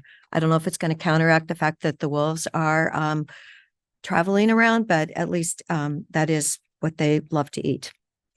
Yeah, more production of bitter brush in the forest and in the high desert would be beneficial to mule deer populations. The grass would be beneficial to elk populations. Deer are browsers, not grazers, primarily. Page 310, 3.4.10C. It says retain fish and wildlife habitat. I think we could say enhance and retain fish and wildlife habitat. Okay, going to chapter 5, and again, I'm happy to go as much today or as little today, and save for another public hearing. We have another public hearing this morning that I do want to get to. So, is Peter not here? Peter's not here. I'm just wondering, could Commissioner Chang not do a memo on this that we could get out and it could be released to the community so that it seems like this is a rather inefficient way to give these suggestions. And now we are in the public hearing process. So, Right. doing it before this, you know, I mean, I think we're in a good spot, so we'll see where. I mean, we allowed everyone to comment who wanted to comment, and this item is scheduled to go till 10:35, another 20 minutes. Oh, So, well, good. I just wanted you to know that we do have another public hearing. So you have what do you think, Will? A few more minutes? Yeah, Will Grove, planning manager, standing in for Peter today.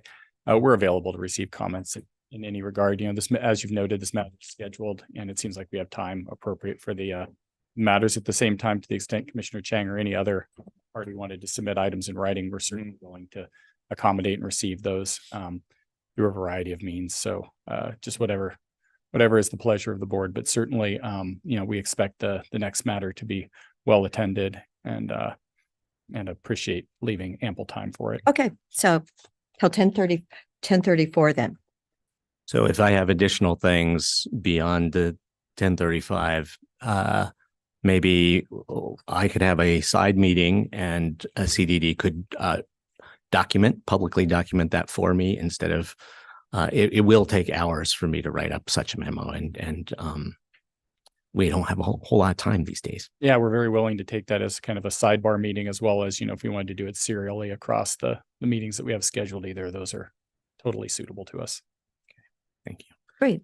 All right. So chapter 5, page 5-3. So this gets a little bit at kind of the issue that Mr. Katzeroff started to identify for us. There's this water resources section. First, you know, basically there's a 1-sentence paragraph, and then there's a big fat paragraph. And the big fat paragraph starts by talking about groundwater levels and concerns about groundwater level declines, and then goes to address these issues, irrigation districts and other entities are engaged in ongoing efforts to pipe canals and modernize irrigation systems. The problem with that is that irrigation districts have nothing to do with groundwater. They divert surface water, they can save surface water, they can make surface water available for other things. But if we're talking about what we're doing about excessively declined groundwater levels, we need to look at how we can conserve groundwater. We need to do what we've done in agriculture, which is conserve so that we can stretch our limited supplies farther. But the entities who have to conserve that groundwater in the Deschutes Basin are our homes and our businesses and our cities, and quasi-municipal entities as well. Rural subdivisions, including destination resorts, exempt well property owners, of which we have 17,000 in the county. So I would just suggest breaking that paragraph apart and talking about how we have surface water supply limitations. Then you can talk about what the irrigation districts are doing, and then talk about these groundwater level declines and discuss how we need to focus on groundwater users in order to create water savings so that we can stretch our limited supplies farther.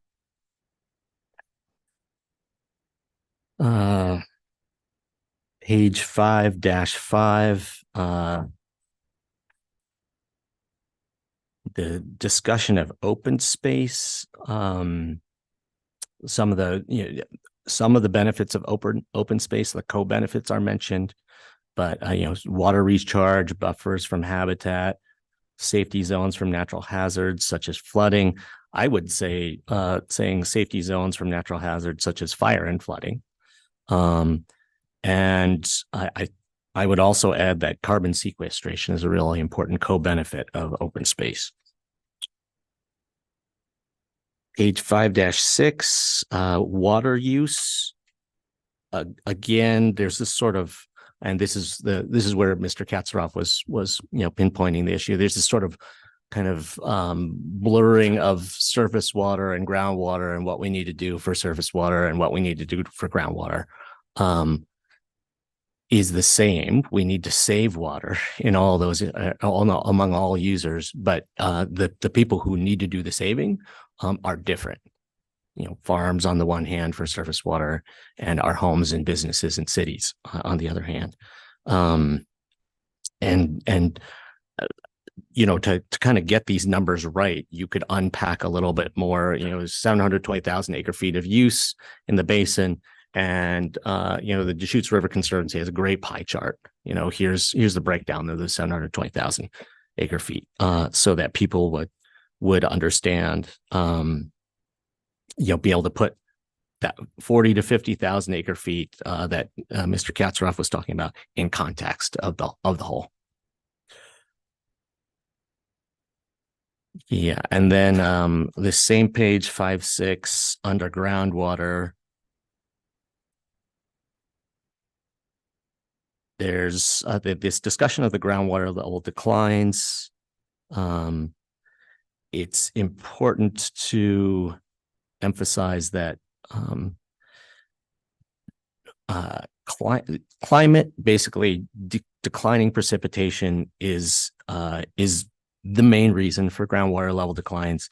But in this paragraph, we also need to explain that the number 2 reason for groundwater level declines in the Deschutes Basin is groundwater usage, by those entities I talked about.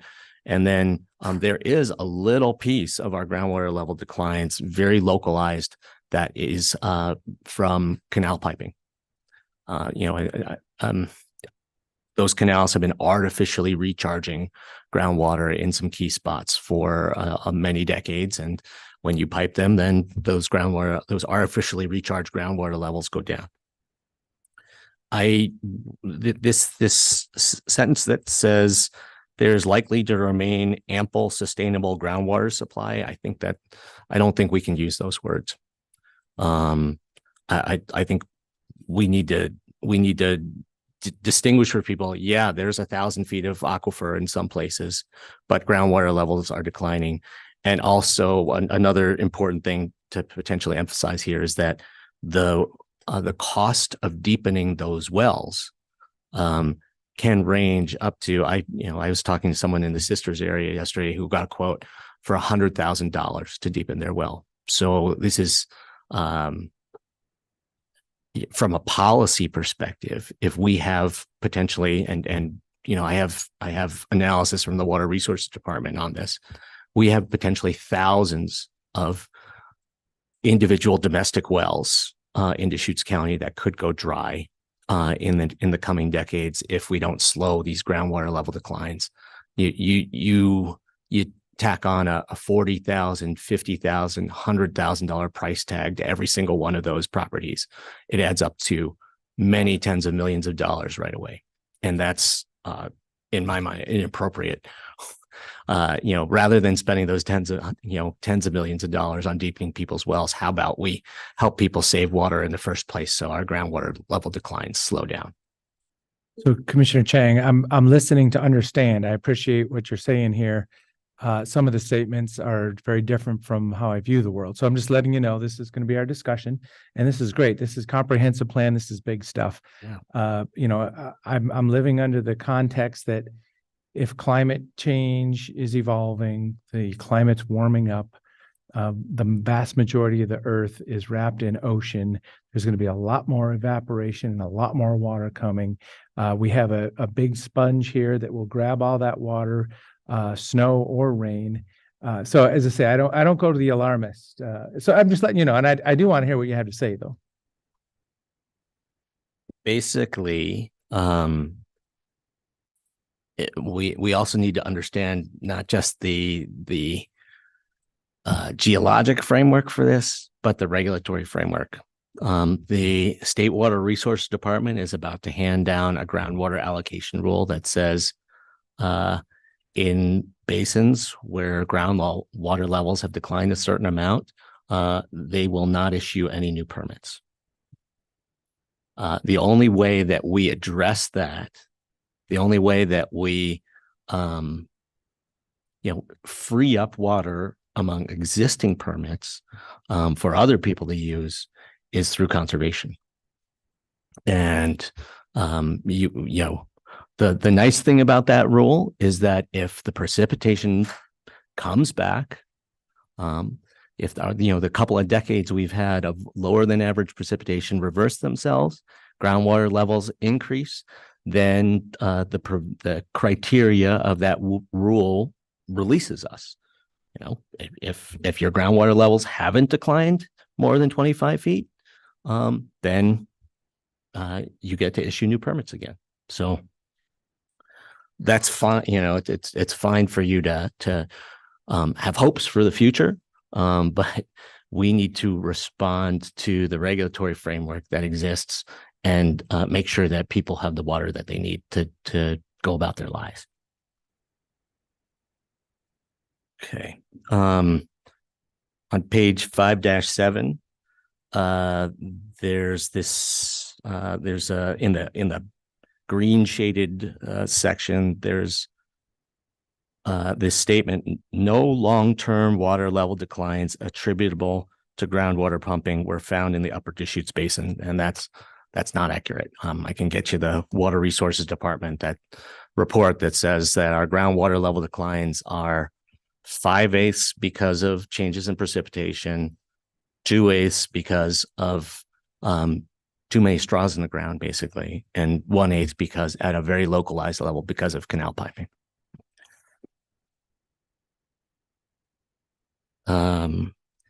On page 5-8, there's a discussion of reservoirs, and there's this statement: the majority of the irrigation in Deschutes County comes from reservoirs.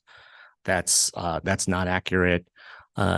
Most of the irrigation districts in Deschutes County have what are called live flow irrigation rights, not stored water rights. So even though Wickiup Reservoir could contain up to 200,000 acre feet of water on a given year, most of that is for an irrigation district in a different county. So our irrigation districts that have the most senior water rights and have much more water rights than a North Unit irrigation district, those are not dependent on reservoirs. Next page, 5-9.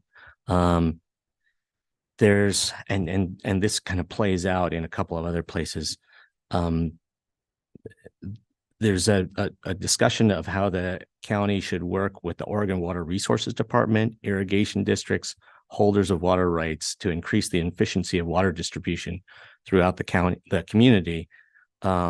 This statement omits some of the most important partners in helping us save water in the community to date, including the U.S. Department of Agriculture and the Bureau of Reclamation, our Soil and Water Conservation district, and a number of non-governmental organizations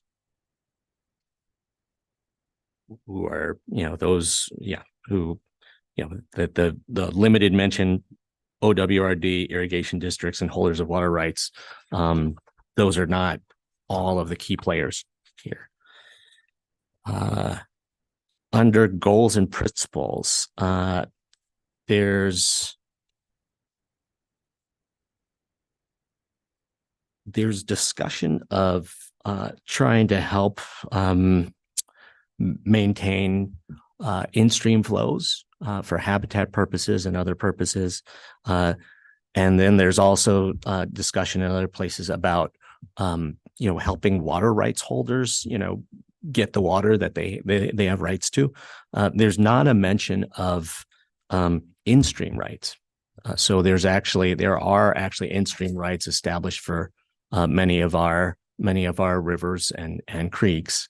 And that would be a way to help ensure that there is adequate flows for habitat and other purposes, is to actually help our rivers and creeks who have really junior irrigation rights, junior water rights, to actually fulfill their water rights.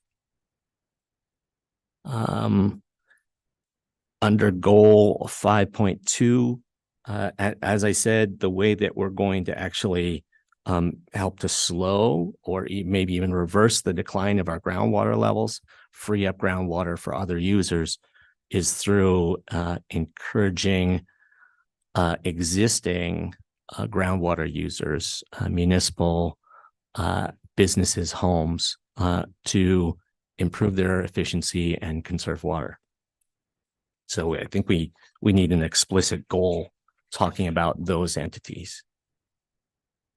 Page 512, there's policy 5.4.4 talks about addressing habitat conservation plans and species listed under the Endangered Species Act.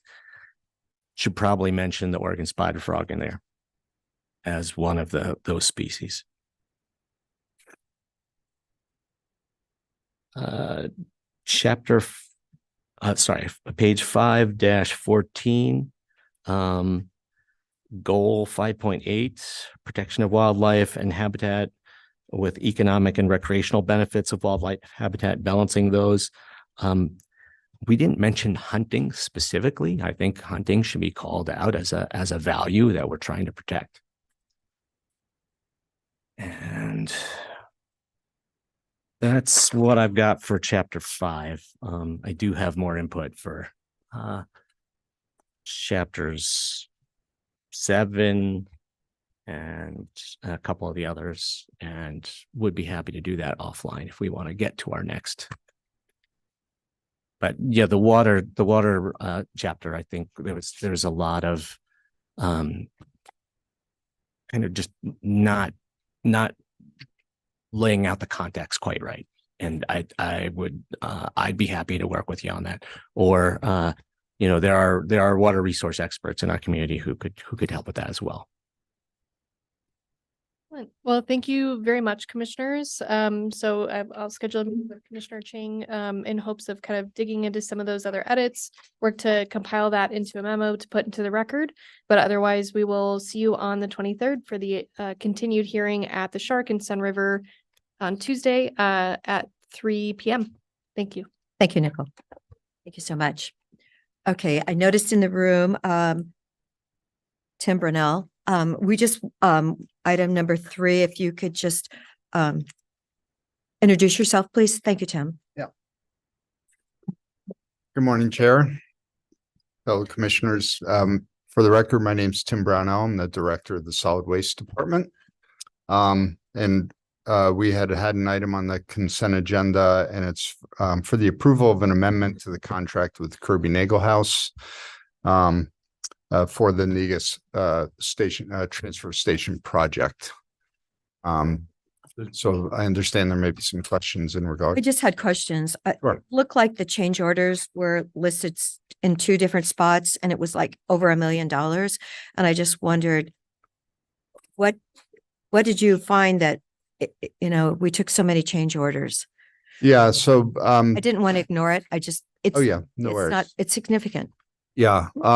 So these were all covered within the contingencies of the budget.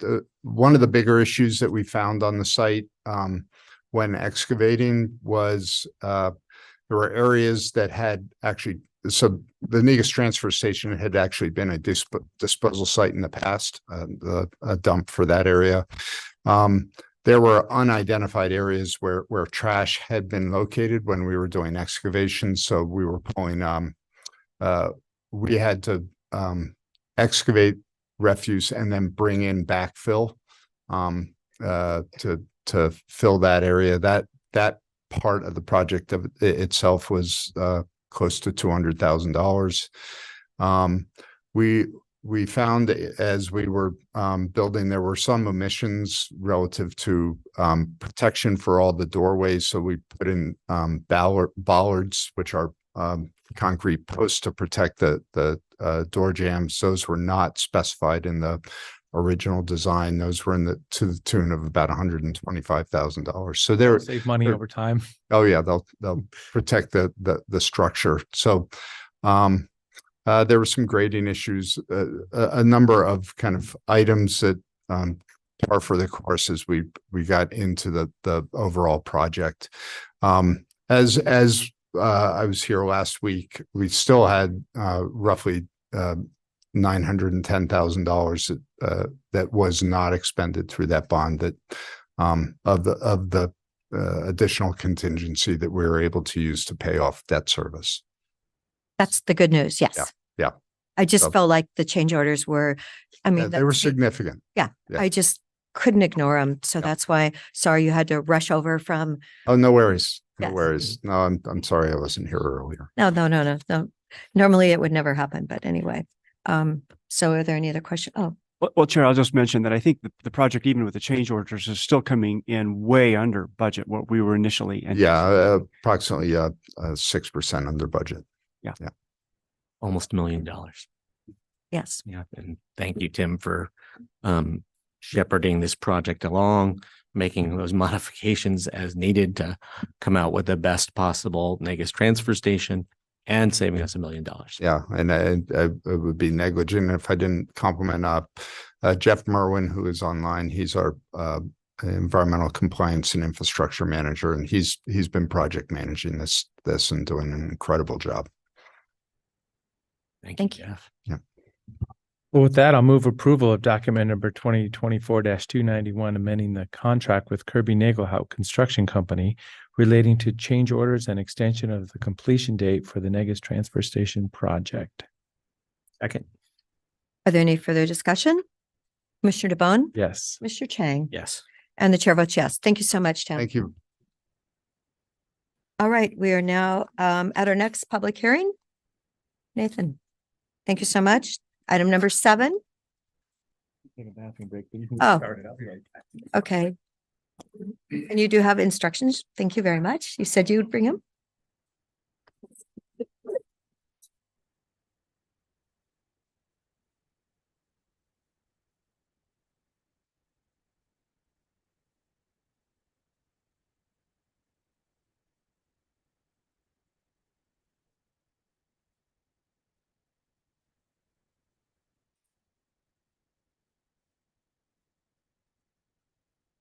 Yes, if you are planning on speaking on this public hearing, please turn in your blue forms now. Thank you.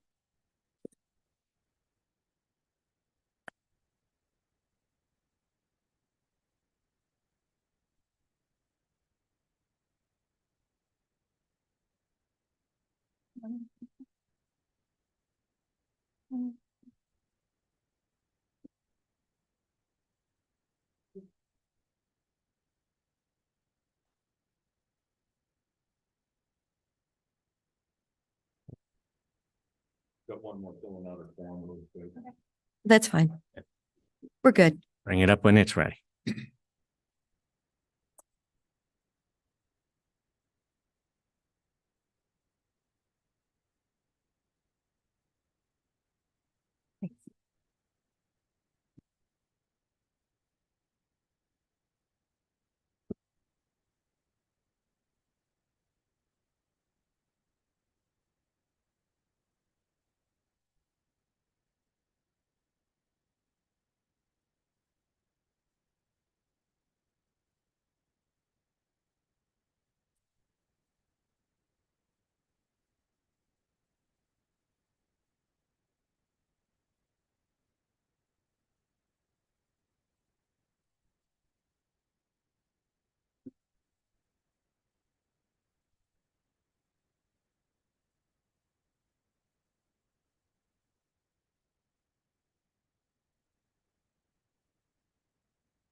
Nathan, do we want to go ahead, please? Sure. So the opening statements are made by the chair. Okay, thank you. This is the time and place set for a hearing regarding file number 247-22-000464-CU 466 SP and an appeal number 247-24-000018-A. This is a hearing on the appeal of a Deschutes County Hearings Officer decision for a commercial activity in conjunction with farm use to establish a winery. Staff will outline the hearing procedure that will be followed. Thank you, Madam Chair. For the record, Nathaniel Miller, Associate Planner with the Deschutes County Planning Division. Today, the Board of County Commissioners will take testimony and receive written evidence concerning an appeal of a conditional use permit request to establish a winery in the multiple use agricultural zone. Today's hearing will proceed as follows. First, staff will explain the hearing format and how to testify at today's hearing, followed by a brief presentation on the application. Then the testimony portion of the hearing will begin. The applicant will present first, then the appellant will present, then agencies or government bodies. Next, persons in support will testify, and those in opposition will testify last. Afterwards, the applicant will then be afforded an opportunity to present rebuttal testimony. And finally, staff can make any closing comments.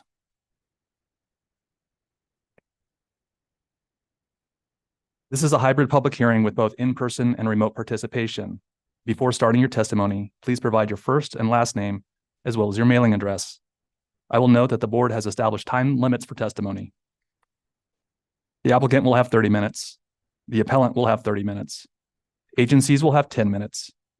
Members of the public will have 3 minutes.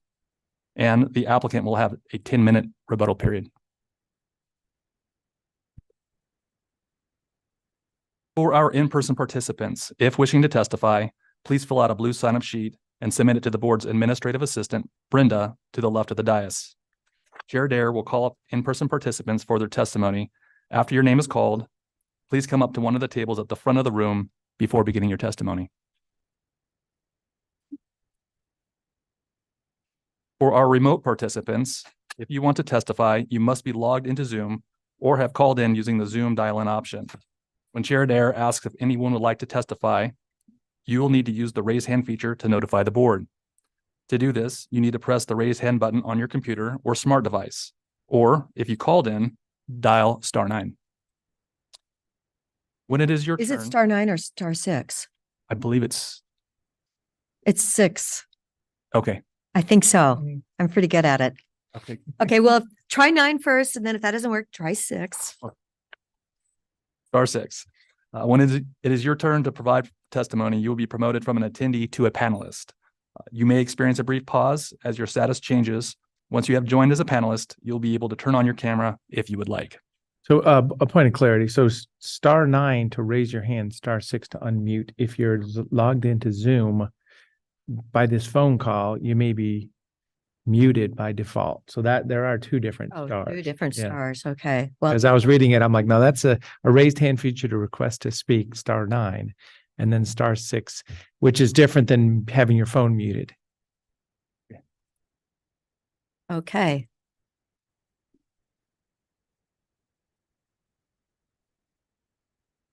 In addition to oral testimony, if anyone has written testimony to submit, please hand it to me. If you are in person, please submit your written testimony to me after your testimony.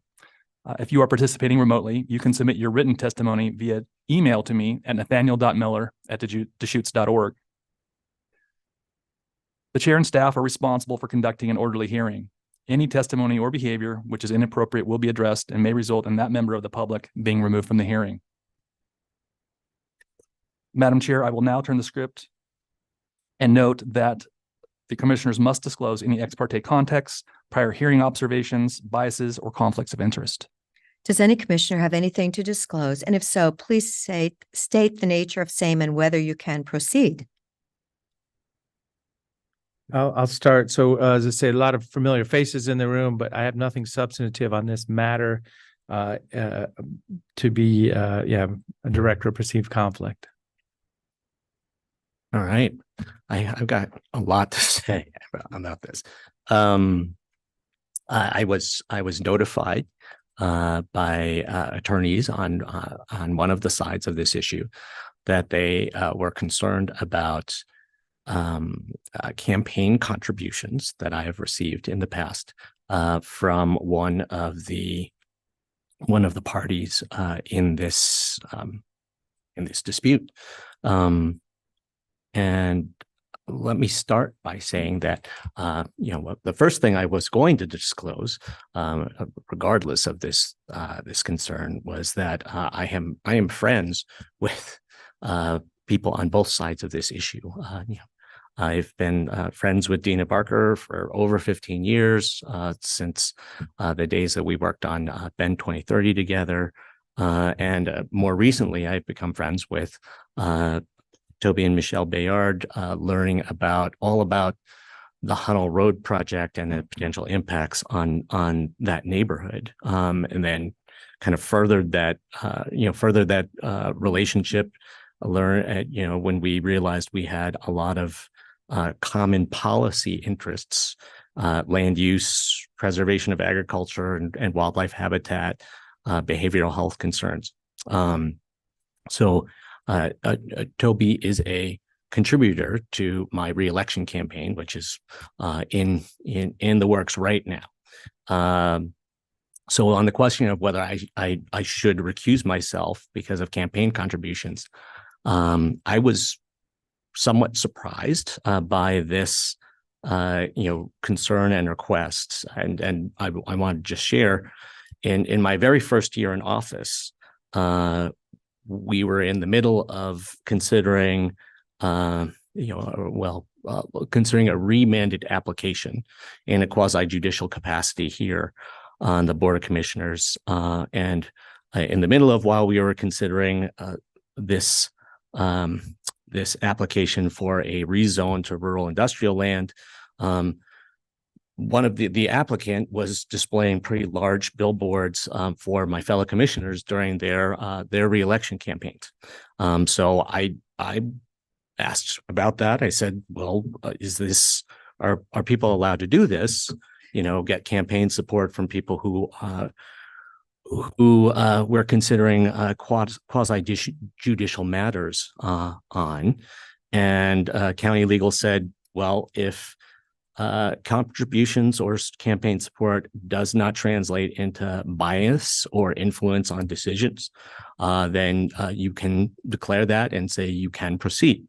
I believe, I do believe I could proceed in this matter without bias. Anyone who's watched me in land use quasi-judicial matters in the past could see that I both have a history of supporting agriculture in these proceedings, and I also have a history of sensitivity to neighbor compatibility concerns. So I'll say all that, but I will also say that appearances are important to people. And since people are raising questions about the appearance of bias in this case, I am open to recusing myself on this matter, and would really like that to set a precedent for the Board of Commissioners, where commissioners will not hear quasi-judicial matters where campaign supporters are involved. So I, be open to hearing thoughts from my fellow commissioners on that. Otherwise, I'll make my decision on my own.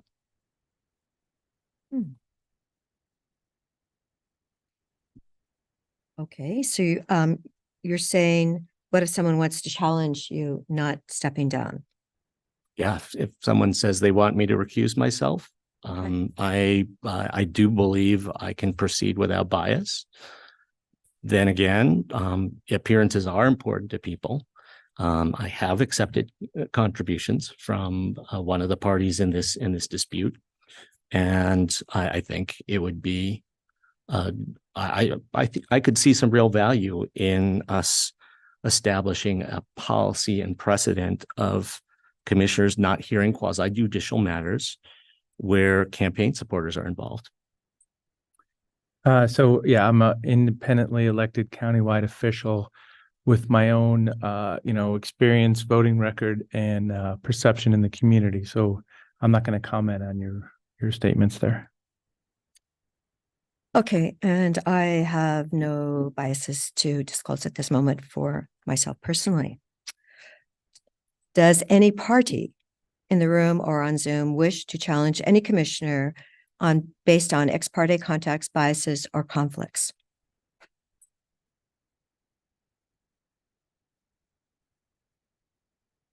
Could you please identify yourself for the record? Thank you.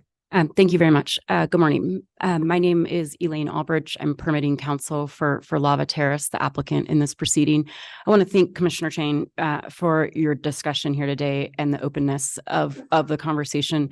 We did file a letter with County Council and Commissioner Chang, and included others who are involved in this application ahead of time because we didn't want to raise it at this hearing. We wanted it to be a thoughtful process, so we appreciate the thought that you put into it.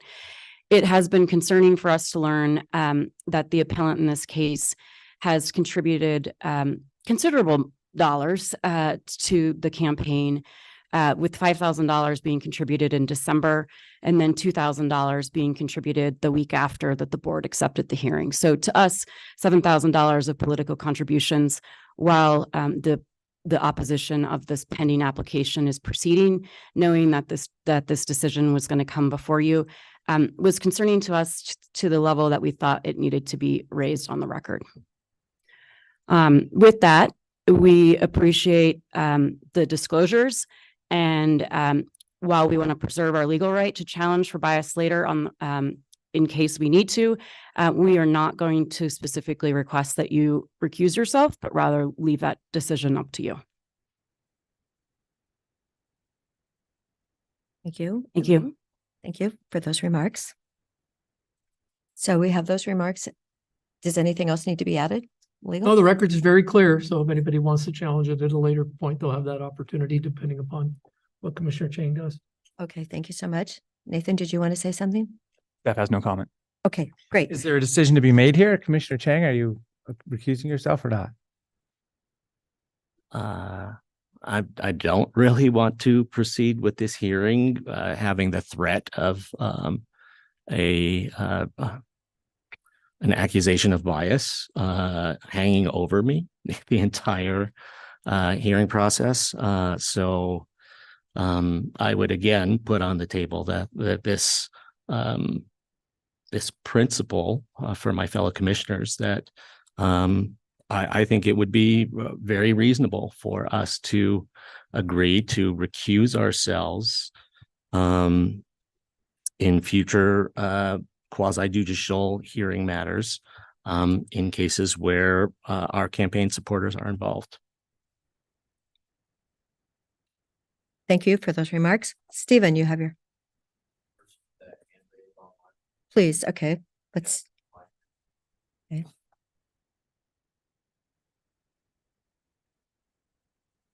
Jeffrey?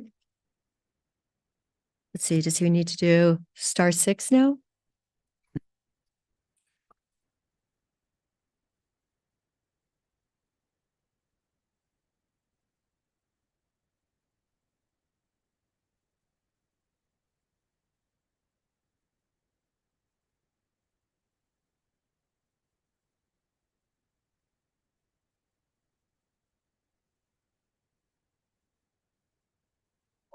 He declined. Okay, all right. So thank you, Jeffrey. So there's no other raised hands then. Well, let's see. And commissioners, I can't state to make it clear, if there was a black or white level necessity to recuse himself, we would let Commissioner Chang, as we would the other commissioners, know. We don't believe that's the case here.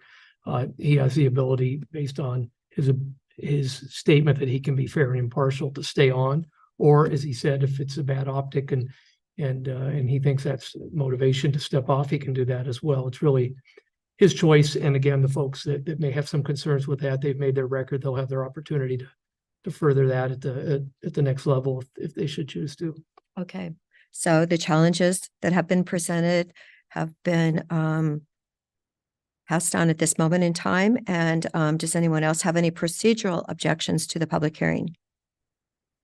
So I guess, yeah, given the concern about perception of bias and the questions about bias being raised later on in this hearing process, I think I will just recuse myself from this process, and I would encourage my fellow commissioners to consider doing the same in the future when there are quasi judicial matters that involve their campaign supporters. I'll go to my office now. Thank you. That is your decision because you were allowed to stay. So, okay, back to you, Nathan. Seeing none, the hearing will be open, and staff, please proceed with a brief staff report. Thank you, Madam Chair. I will proceed with the staff report. The subject property is located at 2050 Bowery Lane and is approximately 5.5 acres in size. The property is about 530 feet north of the City of Bend limits and is west of Highway 97. The entire property and the immediately surrounding properties are within the multiple use agricultural zone. As presented in the application materials, the property owner proposes a winery as a commercial activity in conjunction with farm use. The central area of the winery would be located on the south end of the subject property and be comprised of 3 distinct aspects: wine production, wine tasting, and winery events. As outlined in the staff report, wine production, wine tasting, and winery events are identified and reviewed through the provisions of a commercial activity in conjunction with farm use. A commercial activity in conjunction with farm use is allowed as a conditional use in the zone district if an applicant can meet the criteria for a conditional use permit and the applicable standards in a corresponding site plan review.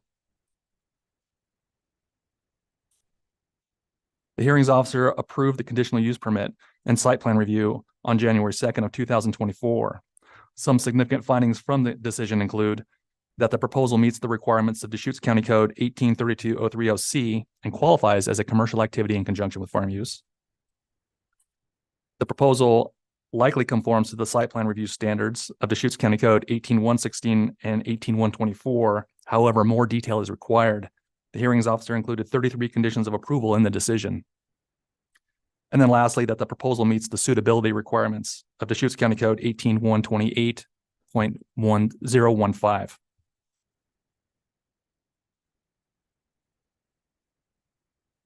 The appellant submitted a timely appeal to the hearings officer decision and requested that the board initiate a review and conduct a hearing to evaluate the following issues. 1, whether wineries can only be sited on property in the exclusive farm use zone pursuant to ORS 215-452 and not in any other zone. Whether the hearings officer erred in finding that a winery can be approved on MUA 10 zone property as a commercial activity in conjunction with farm use.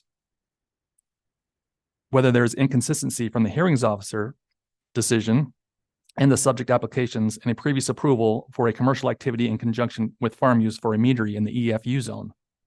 And then lastly, whether the hearings officer erred in the incorporation of testimony placed into the public record. At the conclusion of today's hearing, the board will need to do one of the following. 1, continue the hearing to a date and time certain. 2, close the oral portion of the hearing and leave the written record open to a date and time certain. 3, close the hearing and schedule deliberations for a date and time to be determined. Or 4, close the hearing and commence deliberations. This concludes the summary of the proposal. Staff is available for questions. Okay. So, any questions? I don't have any questions. Thank you for the memo that is published today. So as I say, I just saw that in the mailbox, and it talks about the some of the standards and the water rights and access discussion. So as I say, I haven't been able to study this yet, but looking forward to hearing from both sides. Yes. So thank you. So the public hearing is open, and let's see who we can hear from first. So thank you very much. The applicant.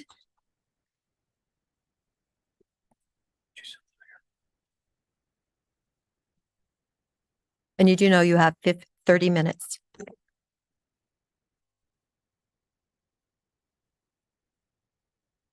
Stephen, you're setting the time clock, please. Thank you.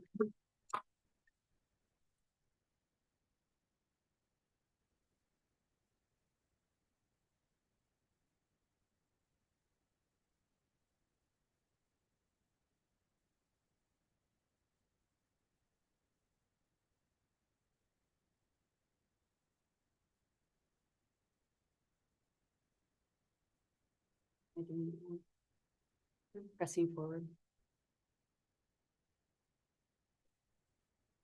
Okay.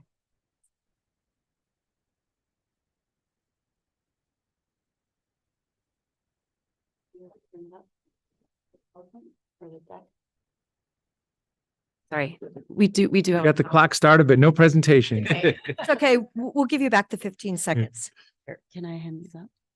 Stephen, is it working? There we There go. we go. Okay. All right, great. Thank you.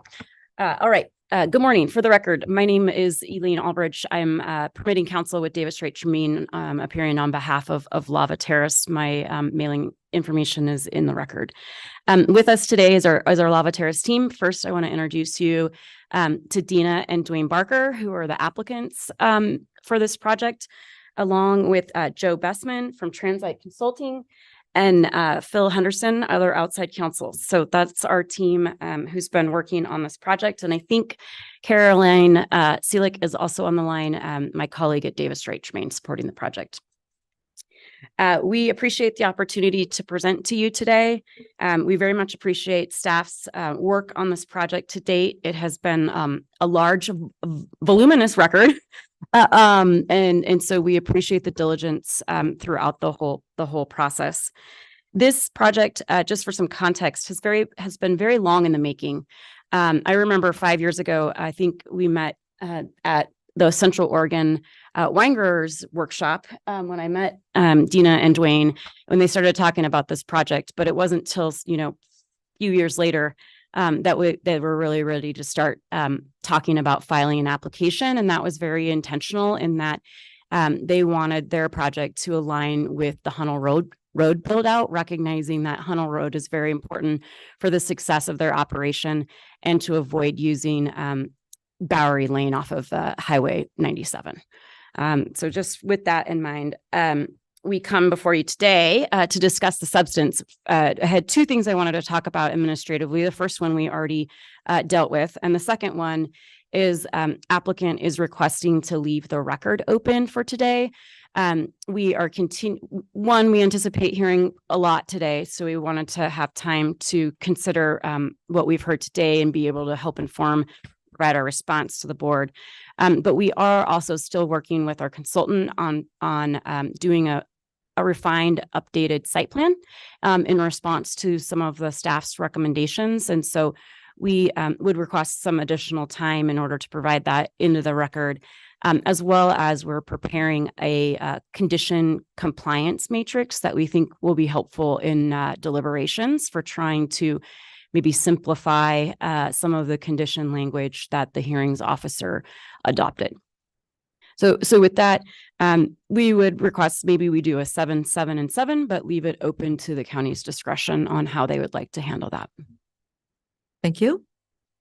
So just a little quick roadmap of where we're going to go today. We did the introductions. We wanted to talk a little bit about the property, and then we're prepared to specifically address questions that came up both from staff and from members of the board during the earlier work session, and then the hearing to take the appeal, and then make sure we answer any board questions that you may have, and then save our time for rebuttal.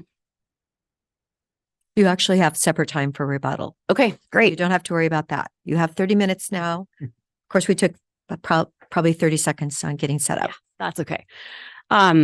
So here we go. This is the property location, just for context. So follows up on staff's report about the property. It is zoned MU, and it's MUA 10, thank you. And it under the zoning ordinance, and it does have a comp plan designation of rural residential. The commercial activity in conjunction with farm use, which is the use that we're seeking approval for, is expressly allowed as a conditional use in the zoning ordinance. And I just want to quickly highlight all the other commercial uses that are expressly allowed in the MUA 10 zone, including commercial horse operations, commercial home occupations, the CAFU, like we're requesting dude ranches, vet clinics, hunting campgrounds, motorcycle tracks, golf courses, bed and breakfast inns, and guest lodges. Okay, do we want to talk a little bit about the? You can probably remove that timer until 5 minutes or whatever. That's the clock really in your face. Yeah, there we go. There, thank you. Thanks, Stephen. And here I want to turn it a little bit over to Dwayne to talk about the business and the goals of Lava Terrace. Good morning. Morning. Good morning. So I've owned this property since 1998. Dina and I lived a lifestyle of farming, much of our own food, growing a large garden, raising Dexter mini cattle, hogs, buying lamb from a neighbor. The only thing missing for us was being able to make our own wine. So we never had to leave home. And in 2011, attended a seminar by OSU Extension about growing wine grapes in Central Oregon. Finding out that you can grow grapes in Central Oregon set us on this path. We started with 50 vines in 2012, and 2 years later, seeing how well those grew, we planted another 125 and 3 more varieties. The thing is, the vines really like the rocky slopes, which is not generally farmed in Central Oregon, which kind of goes back to what I was hearing previously about, farming in Central Oregon. It isn't easy. It took us effort to make it farmable, building rock terraces, adding soil with compost as to the moon dust normally found here. Seeing how well the grapes grew, we continued to take all the unused area of the property and turned it into an amazing vineyard space. Fast forward to 2024, we have 4,000 vines in the ground. The mini cattle are gone. The entire pasture, a beautiful sea of green vines during the summer. It's breathtaking, and I'm so proud of it. In 2017, we harvested our first sizable tonnage and took a leap of faith to take the grapes to a custom crush facility in Medford, Oregon. We had no idea how the wine was going to turn out. Only time would tell.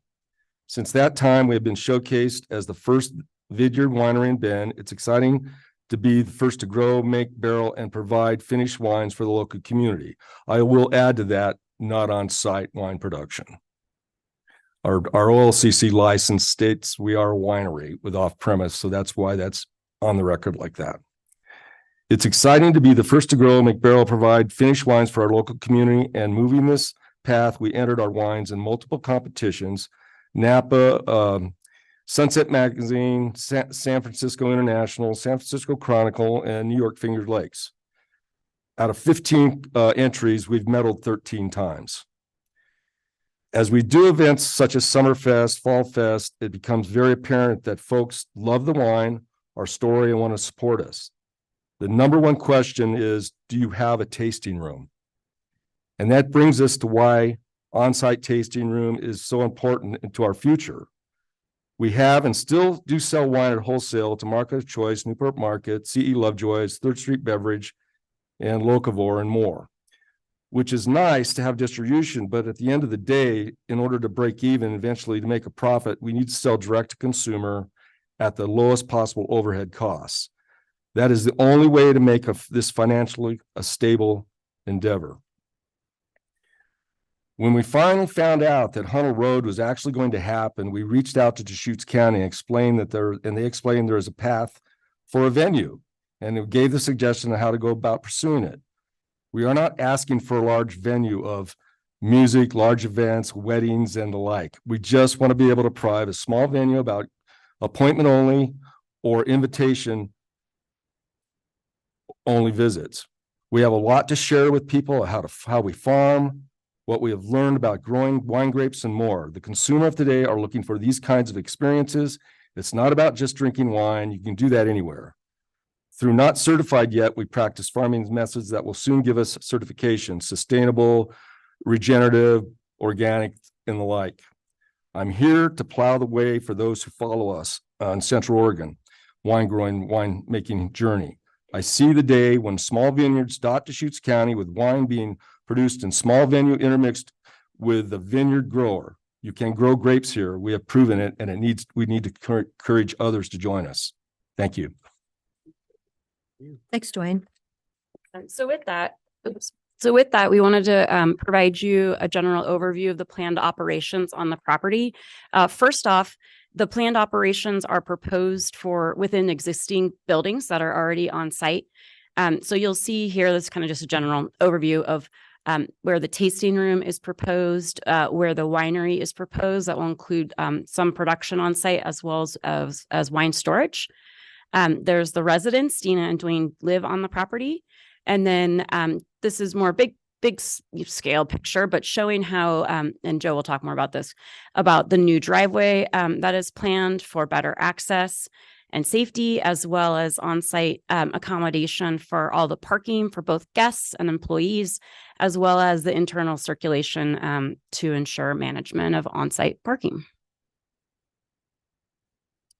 In our application to the county, we scoped the proposed activities with specificity, and that was intentional to provide both the county and the community with the level of detail of what we wanted to do on the property. And then that way we could then use that level of specificity when we were analyzing potential impacts, accounting for traffic, planning for on-site parking, and the like. And so this slide summarizes how Lava Terrace has proposed to use its property, both the tasting room and other buildings, and then what our specific seasonal hours of operation are. And these limits on the operation were adopted as conditions of approval in the hearings officer decision, so that it's very clear of what is allowed and when it's allowed. Like Dwayne mentioned, all activity on the property is going to be by invitation or appointment only. One of the main activities will be on-site wine tasting, which will be for about 6 to 8 people per tasting time. It will be curated and by invitation only, allowing Dina and Dwayne to have really direct contact with their guests and existing and future potential wine club members. In addition to that, there will be other activities on the property that are wine club related or wine related. And those examples are provided here. Wine club pickups, educational wine club meetings, harvest party, bud break party, barrel tastings, being able to host some of the Central Oregon Grape Growers Association, and then potential requests for special event permits. Again, we have limited all of these activities, so all of them, none of them will have more than 25 people at a time, and that's to make sure we can accommodate the parking and the transportation on site. And again, that's a limit in the permit approved by the hearings officer.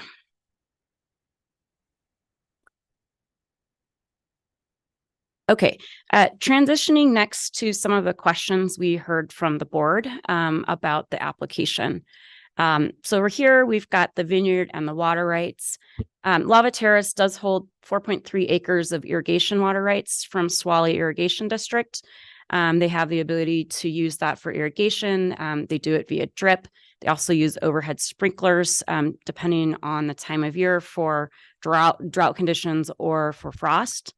There's a significant investment in this infrastructure on the property, including storage pumps, and electrical service. And we've provided evidence into the record of these irrigation rights.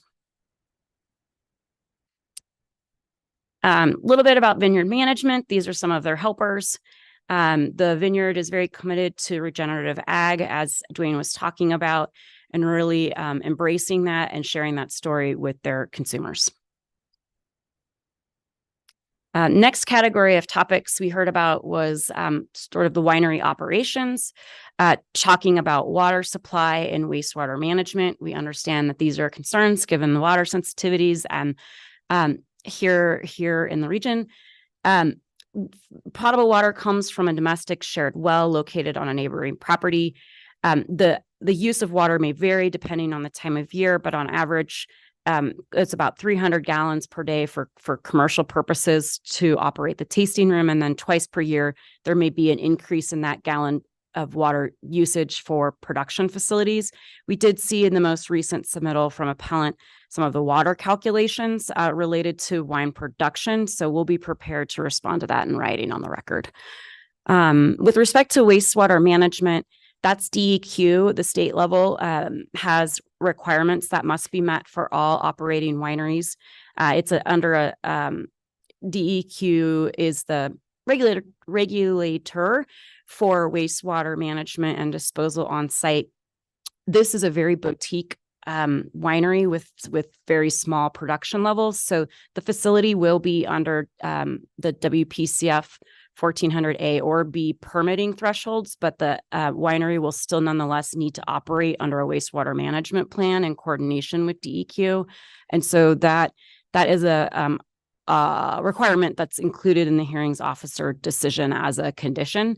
And just for context, with respect to project development for wineries, the land use approval is really the first step in getting these kinds of businesses up and going. So that way there's assurance about, what can happen on the property and the scope of what's approved. And then from there, we work as a team to go pursue mostly state level permits for the operations. That includes the food processing establishment permit from the Oregon Department of Agriculture that covers the wine production process, as well as the customer facing tasting room operations. Potentially depending on the level of public served, you may need to work with Oregon Department of Ag on your clean drinking water supply certification. And then there comes the coordination with DEQ for once the wine production processing plan has been put in place to ensure that that's meeting DEQ's expectations. And then there's the OLCC, the state and federal liquor licensing process to make the winery a bonded facility that's required. So that's a lot of steps to go before we're actually ready to open the doors. And all of those state level permits are requirements as a part of the conditional use permit to ensure that the county has concurrent authority to make sure those permits are in place. Question. Yeah. Is there what does WPCF stand for? I think of it as commercial. Wastewater pollution control facility. So that's kind of a higher level Yeah. than an on-site domestic system. We're getting into commercial. Yep. And so is there two steps here where production would take it up a level, but there's a application without production? So I'm just trying to get real clear on that. So Lava Terrace will still need to meet the management requirements of the WPCF permit. Whether they actually need to have official coverage and pay the fees associated with that depends on their production level. And so production, is that another step or is this application associated with production also? We are, yes. The hearings officer decision approved both the tasting room and on-site production up to 2,000 cases a year. So are you going for the whole wastewater system right now up front? I guess that's what I'm trying to get clear. Or are there two steps to that? Okay. Yeah, our first step is to get land use approval for the use. And then we have to prove that our use, before we can work with DEQ to pursue any permitting, we have to demonstrate that our use is permitted on the property. And so we have to file plans to kind of go for that. Yeah. And so we got to go that way. Yeah. Okay. Any other questions on?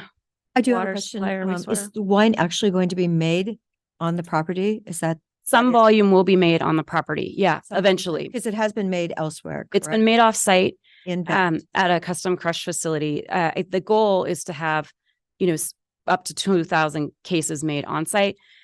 The timeline for that is flexible depending on, how things go, because they still have the ability to produce at the custom crush facility also. Thank you. Okay, I'm getting ready to shift to you. All right. Okay.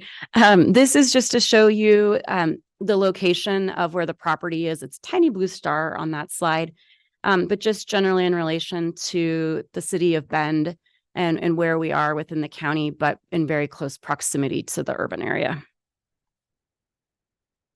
Okay. All right. So transportation, Joe Bestman, Transite Consulting, live and work here in Bend.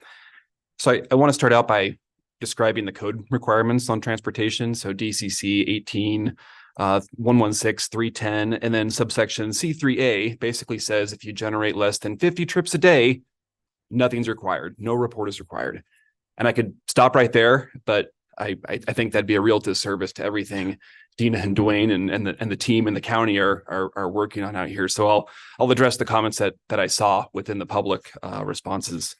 So first of all, someone made me this lovely large scale print of what's on the screen, and it just shows the routes that are out here. And this past Monday, I was able to go out and look at the progress on the Hunnell Road improvements. And right now, we've got a lot of progress made. The section of Hunnell Road between Rogers Road and Bowery Lane, the base rock is all there. The curbing's done where they're doing the traffic calming measures. It's ready for pavement. I spoke with HHPR staff, the consultant doing the design work. This is going to be paved within the month of April. That's the plan. I know it's always weather dependent. But I took that route, and I took that route very specifically from Highway 20. You know, I've been involved in the Gateway North, the Costco site, the Caraway site, many other projects in this area, very well aware of what's going on. And what we have now is a route from Highway 20 at a roundabout that takes you to the old Redmond Bend Highway, takes you to Rogers Road, paved roads, takes you over to Hunnell Road and down to Bowery Lane. This is the second parcel east of Hunnell Road. So there's a really good route in place today. And so I drove to the site that way. And then I turned around and I drove to the site on 97. And I'll tell you, I will never drive to the site on 97 through Bowery Lane again. Never again. And so I think the timing of this application works out really well. In fact, there's future phases of this Hunnell Road improvement that we negotiated through Caraway, where when that road is connected down to Loco, there's even going to be a route directly from Cooley Road that allows patrons to go here. The nice thing again is with the reservation type use, we can provide this informational material to people and say, look, when you come here, use Highway 20, use Old Redmond Bend, use Rogers, use Hunnell. That's the route you want to use to safely get here.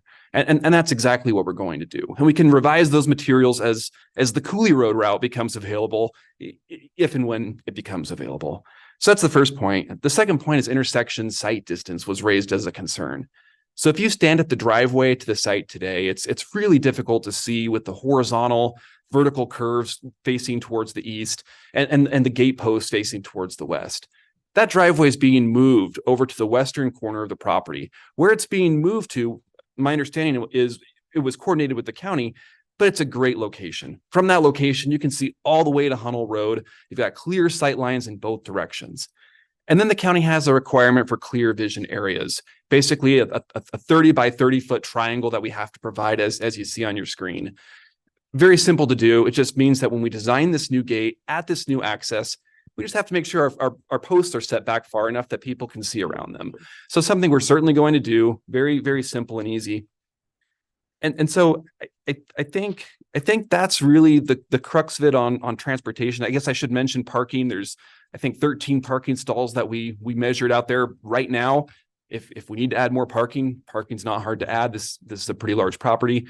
So overall, I think we meet the requirement of no report required, nothing required. And I think we go well above and beyond that, and just want to thank the county for the work they're doing on Hunnell, because that's really a huge improvement to the access, not just to this site, but to this whole neighborhood. Can you get back to the basics there? So 50 trips a day or 50 PM trips a day, or what's kind of the county's threshold is 50 or less trips, does not require any report or anything. A This day. site produces 37 trips per day. Yeah. Okay. Thank you. Yep. Can I add something really quick? They're paving as we speak at the north end of. Today's a good day for it, you're saying? There you go. 9 a.m. At the north end, and they're moving south. So with that, I'll turn it back to Elaine to wrap up. Great. Thanks, Joe. And also just to note, for the record, there is a supplemental traffic memo from Joe and Transite in the record that's addressing the access routing as well as the clear site and some of the parking and trips associated with that. So that supplements the earlier work that was already done on the record.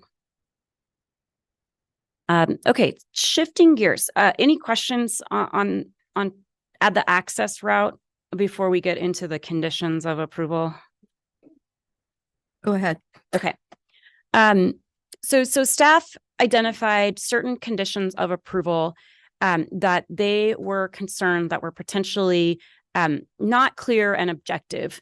or that they weren't sure whether the existing site plan in the record provided enough information to really confirm compliance. And so, one, we do think the site plan in the record is sufficient to demonstrate that this proposal can or does meet the applicable code requirements. That said, we have been working with our consultant to do an updated revised site plan that provides a little more specificity so that it's kind of easier to check the box on these conditions. And so that is one of the work products we're working on right now to wrap up, is to finish that revised site plan and also prepare a corresponding condition matrix to then demonstrate, which conditions we have already met on the record and that they can be deleted, and which conditions still need to be met because it's like a pre-operational requirement, or it's maybe an operational requirement that lasts for the life of the project. So that will be forthcoming. But just to talk briefly about the site plan on the record, this is an example of the site plan on the record. Sorry, it's really small, but it's intended to demonstrate the location of the new driveway and access point. The old driveway and access will be decommissioned, and then it highlights the circulation routes and widths internally on the property, as well as the proposed parking locations to meet the on-site parking requirements, both for tasting room guests, employees, and then overflow parking for wine-related events when we're having the up to 25 people. What else about this one? That's only about third scale. There's properties there that you don't see. Yeah, that's right. And so this is just more of a snapshot to show you the setbacks for the existing buildings, and that we really have focused on orienting the parking near the proposed tasting room. I think, Elaine, one of the buildings was supposed to be 20 feet from the road, and it was perhaps 17 feet in the record. And I'm just wondering, has that been actually remeasured and? Yeah, so the site plan, oops, I got 5 minutes. Got it. Thanks. The site plan on the record shows that as being, I couldn't confirm it's 30 and 42 feet. That's the barn, the barn that will become the winery and the wine storage space. That is being, though, confirmed as a part of this revised site plan work to make sure that we are addressing those setback issues.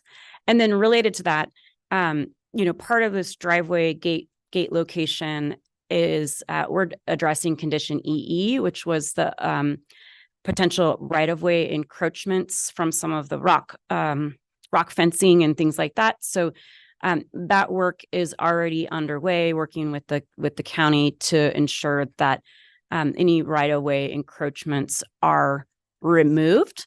And that's actually happening right now. And these photos kind of show some of the markings and the planning work that's being done. With that, I'm happy to answer any questions about the conditions of approval. Otherwise, I'll turn it over to Dina to close. Dina, you have those 4 minutes. Yeah. Thank you, Commissioners. In my statement, I will go over a few points raised by the appellant, Toby Bayard, and correct the record. Toby has time and again stated that she knows we have been doing illegal wine tastings and selling wine from our property since 2018. But sadly, those allegations are based on nothing more than her wish for it to be true. No real evidence of such activity has ever been provided and won't be today either. First, it would be impossible for this scenario to happen, as we only took possession of our 2017-18 wines in February of 2020 from our winemaker, Linda Donovan at Palette Wine Company. Palette would only release them once we received our OLCC permit and we knew the county was signing off on the storage location. Next to the is the accusation we have been making wine on site since 2018. That would be hard to do without equipment. However, we did start acquiring equipment once we were able to confirm that Elixir Wine Company would take us on as a client in 2019. The winemaking agreement requires us to provide all of our tanks and any equipment needed by Elixir to produce wines, as they do not provide this as part of their scope of service. Pallet Wine Company did provide all the equipment, so this change put us in a buying mode right away. Elixir has no available storage for any equipment, as their very small custom crush facility. So this equipment is stored in our big red ag barn on site when it's not being used. No wine has ever been produced on site at Lava Terrace. There are numerous people that would be involved in making our wine that can attest to this, and our Facebook page is covered with such photos of the process from start to finish at Elixir. They have been producing our wine since 2019 and the most recent harvest of 2023. However, these photos don't fit Toby's narrative, so they have been ignored. Furthermore, the fact that we own an army of harvest bins to transport grapes from our property to Elixir is more evidence that we are not making wine on site. They would not be needed if the grapes were being processed at Lava Terrace. I quickly want to touch on the fact that Toby continues to bang the drum that wineries can only be located on EFU 15 acres. If that were true, Black Goat Winery are making wine on RR10, Elixir making wine on commercial property, Apothecary Ale making alcoholic beverages on F2 forest land would not be possible. County staff approved all of these zoning uses, but she repeatedly told her staff that they do not know their jobs, they're incompetent, and that she knows county code better than they do about what is allowed. That's in a ton of uploads that she has placed on the record. As is misinformation about our website, I will simply say, please look for yourself. We do not have a reservations page available on the site. It was created, but has never been live, and there is no way to book time to come out to the tasting room or vineyard. As you glance through the gallery, please note that all the images of the grapes in bins on a trailer are there to go off-site for processing, which again confirms the fact that we don't and never have made wine on site. Finally, I would like to share that even if approval for our CUP is given today, we would not be throwing open the doors tomorrow. It will be between 6 to 9 months or more before Lava Terrace will be open and accepting guests. Over the next 30 minutes, Toby and Michelle will spend their time trying to paint a picture of two people that are ruthless, dishonest, horrible neighbors that have ruined Bowery Lane. In their eyes, they want that to be true. But I would like you to consider the character of these individuals delivering this and reflect on the information I have provided today, which puts sunlight on all the lies they have uploaded into the record. They have no problem making up stories, embellishing, and being outright dishonest in the absence of real facts. Case in point is adding a photo to the record on February 24th of this year of an outdoor event that was not taken at Lava Terrace, but hoping that those not familiar with our location will be unaware and think we are hosting events. These are the same people that had zero thought about giving $8,000 to Commissioner Chang's reelection campaign would be an issue. Anyone willing to spend that much money, in my eyes, is trying to sway votes, and this situation has the optics of pay to play. This is why people feel government can be bought, and doesn't work for the average person. If that money had been given without a hearing pending, I might feel differently. As a longtime business owner of Brilliance and Branding, who employs 6 people that depend on our judgment and our leadership for their livelihood, I want to make clear we would never put that business in jeopardy by doing something illegal at Lava Terrace and tarnish our outstanding reputation within the business community. Why would we? Insinuating otherwise is merely an opinion and shows how little the Bayards or others actually know us or anything about we as people. And again, I thank you for your time. Thank you so much. And you will have 10 minutes at the end to rebut then, Elaine. Thank you very much. Okay. So now we can bring up Toby.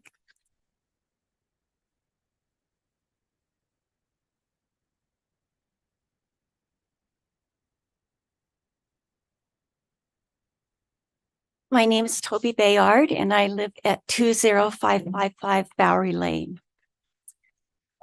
I just want to make one thing clear.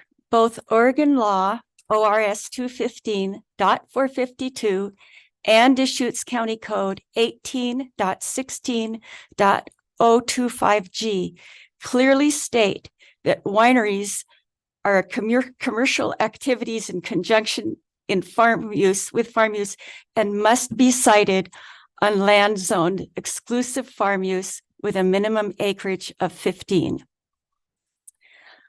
So 18.128.15 states this. Conditional uses shall comply with the following standards in addition to the standards of the zone in which the conditional use is located and any other applicable standards of the chapter. The site under considerations shall be determined to be suitable for the proposed use based on the following factors: site design and operating characteristics at the time of use, adequacy of transportation to the site, and natural and physical features of the site, including but not limited to general topography, natural hazards, and natural resources. I'm sorry, I'm a little bit nervous because I expected our attorney to speak. Okay. So I'm kind of out of sync. It's okay. You have 30 minutes. Yeah. Just take your time. First of all, I don't believe I've ever slandered Dwayne and Dina Barker. I certainly feel slandered at this point. At any rate, I'm not opposing their vineyard. I actually think it's cool, but legally they can't manufacture wine on their property using their own grapes, nor can they make wine using grapes from other vineyards. This is based on ORS. Well, it's Deschutes County Excuse me, Code, Madam Chair. whatever I said earlier. Madam Chair. Oregon statutes, ORS 215.452. And this is right on the web. The Barkers, it doesn't say the Barkers, but they can't hold wine tastings, wine-focused events, or sell wine. All they can do is grow grapes and have another business manufacture their wine. This can take place within Ben's UGB or in another parcel zoned EFU. This isn't straight out of the statute, I'm interpreting it. Oregon wineries can only be sited on land zoned as exclusive farm use. Wine tastings in a tasting room or other locations on the premises occupied by the winery, they can't have those. They can't have wine club activities. They can't have winemaker luncheons and dinners, etc. And they have been advertising this sort of thing for quite a long time on the internet. And I've put that into the public record as well. So, sorry, I'm just really kind of discombobulated about this whole thing. Anyway, Larry Brown from the DEQ made these comments with respect to the Barker's application for a cup, and it was fairly recent. Based on Deschutes County email, it would appear that you are now wanting to start up a wine production operation at your Bowery Lane property. My last contact with Lava Terrace Cellars was in November of 2019, when you made an application for an OLCC license. At that time, no wine production was being considered, and DEQ responded accordingly to the government agencies as it related to wine disposal activities. Wine production facilities are considered a commercial business, and its wastewater and waste solid generation falls under industrial waste categories, which DEQ oversees. The O&M plan is so they are supposed to turn in an operations monitoring and management wastewater plan. The O&M plan is to include the facility name, address, details of the proposal, and a request for DEQ approval that your plan is acceptable. I want to back up because something just occurred to me too. Actually, Phil Henderson filed a lawsuit against my husband and two other neighbors in our homeowners association. And in that lawsuit, he said that the Barkers were issued a type 1 home occupation permit in 2018, and they began selling wine from their property. That's straight out of the lawsuit that Phil Henderson filed against us. There have been many, many, many advertisements placed on the internet advertising Lava Terrace cellars as a winery. And I've put those into the public record. Neighbors have told me, and I haven't seen this, that they've had at least one wedding. Neighbors have also complained that the Barkers have moved the road. As a matter of fact, Lowell Jensen, who is one of the people who put that into the record, just recently talked to me yesterday. The Bowery Lane is 66 feet wide. That's the right of way. And the Barkers did place what they're calling their winery building too close to their property line. And so their rock-filled steel wire tubes are actually in the Bowery Lane right of way. There are just so many things that Dina said that aren't true. I have no problem with the vineyard. And we have had a lot of problems with the Barkers. I'm so upset I can hardly even talk about her closing testimony. Deschutes County Code is very clear. Wineries can only be located on land zoned exclusive farm use, 15 acres minimum. And the site under, they don't have 15 acres minimum, and their land is zoned MUA 10. So, okay. And Madam then Chair. 18.128020, that's Deschutes County Code, requires a limitation on a manner in which the use is conducted, including restrictions of hours and of operation and restraints to minimize environmental effects such as noise, vibrations, pollution, glare, and odor. They need to, I'm sorry, I just have to stop. I have not personally gone after Dwayne and Dina. I have not lied about them. Everything I put into the public record, and there's a huge amount, is based on fact and law and what I know. That's really all I have to say. Okay, Thank you very much. Thank you very much. Thank you for your testimony. Okay, so now, I believe, according to Nathan's, we will have the people, okay, you're going to, okay, thank you, Michael. Michelle.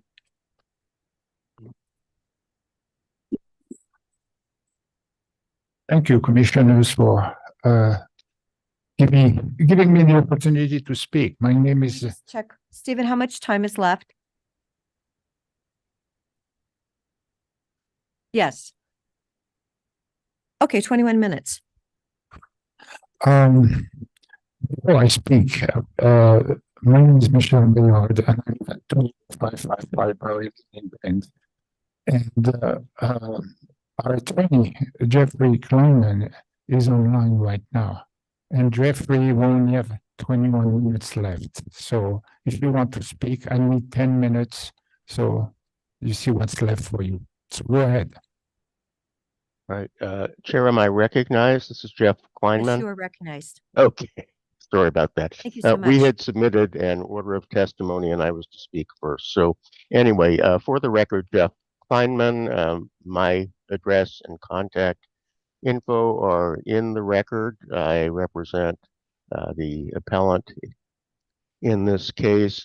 We submitted a letter yesterday afternoon that I'd like to discuss a little bit.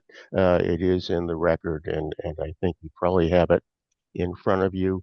In any event, following up on Toby's primary argument on appeal, that the proposed use is not allowable in the MUA 10 zoning district, it's not. And the primary reason, in my opinion, goes back to the adoption of the comprehensive plan by Deschutes County in 1979. One of the things that took place was that the county reviewed development activity that had already occurred on resource lands, and then took an exception statement for those areas. I've attached to the letter a copy of the exception statement itself. And the area around Bend, for which a committed exception was taken, is roughly 10,000 acres. So for example, this subdivision where the winery is proposed is a 10-lot subdivision, Rock of the Range, that dated, I believe, to the 1960s. So the county took a so-called committed exception under certain detailed provisions and restrictions because the property had already developed contra to any resource zoning like EFU that could have been applied. And the exception itself states that on the committed lands, such as this one, the county will establish an MUA zone which will encourage the use of these lands as agricultural, although at a hobby farm or non-commercial level, which requires a subsidy of the agricultural operation by employment elsewhere. And if you go back to Hearings Officer Brooks' decision in this case, he says the applicant's proposed use can be characterized as a commercial activity for purposes of the MUA 10 zone, but it also includes an industrial use, processing grapes into wine. So this proposal falls outside the scope of the exception that the county took in 1979. The law, which is recapped in my letter to you, provides that, and this is in the Oregon Administrative Rules of LCDC, that the exception, any exceptions taken, do not authorize uses, densities, public facilities and services, or activities other than those recognized or justified by the applicable exception. So this exception to these areas around Bend that were committed to other non-resource uses was only for non-commercial uses. And to the extent folks wanted to practice agriculture on these exception lands, they could do so, but not on a commercial basis. And in fact, their income had to come from somewhere else. That's what was provided. So how can the applicant deal with this? The applicant has no alternative but to apply for a new exception on the committed land to allow commercial activity, including the proposed winery. They have not applied, so far as we know, and therefore the application cannot be approved, and the appeal has to be sustained. They will have the opportunity to go before DLCD and LCDC in the exception process. The public will have a right to participate, and if the exception is allowed, then there is at least an argument to be made that commercial activity is allowed on the Lava Terrace property, but not at this point. Second thing that I mentioned in my letter, the access right now is via the single lane covered bridge, privately owned, that accesses Rock of the Range. Rock of the Range is a 10-lot subdivision, including the Bayard parcel and including the Lava Terrace parcel. There's a private unpaved road maintained by the Owners Association.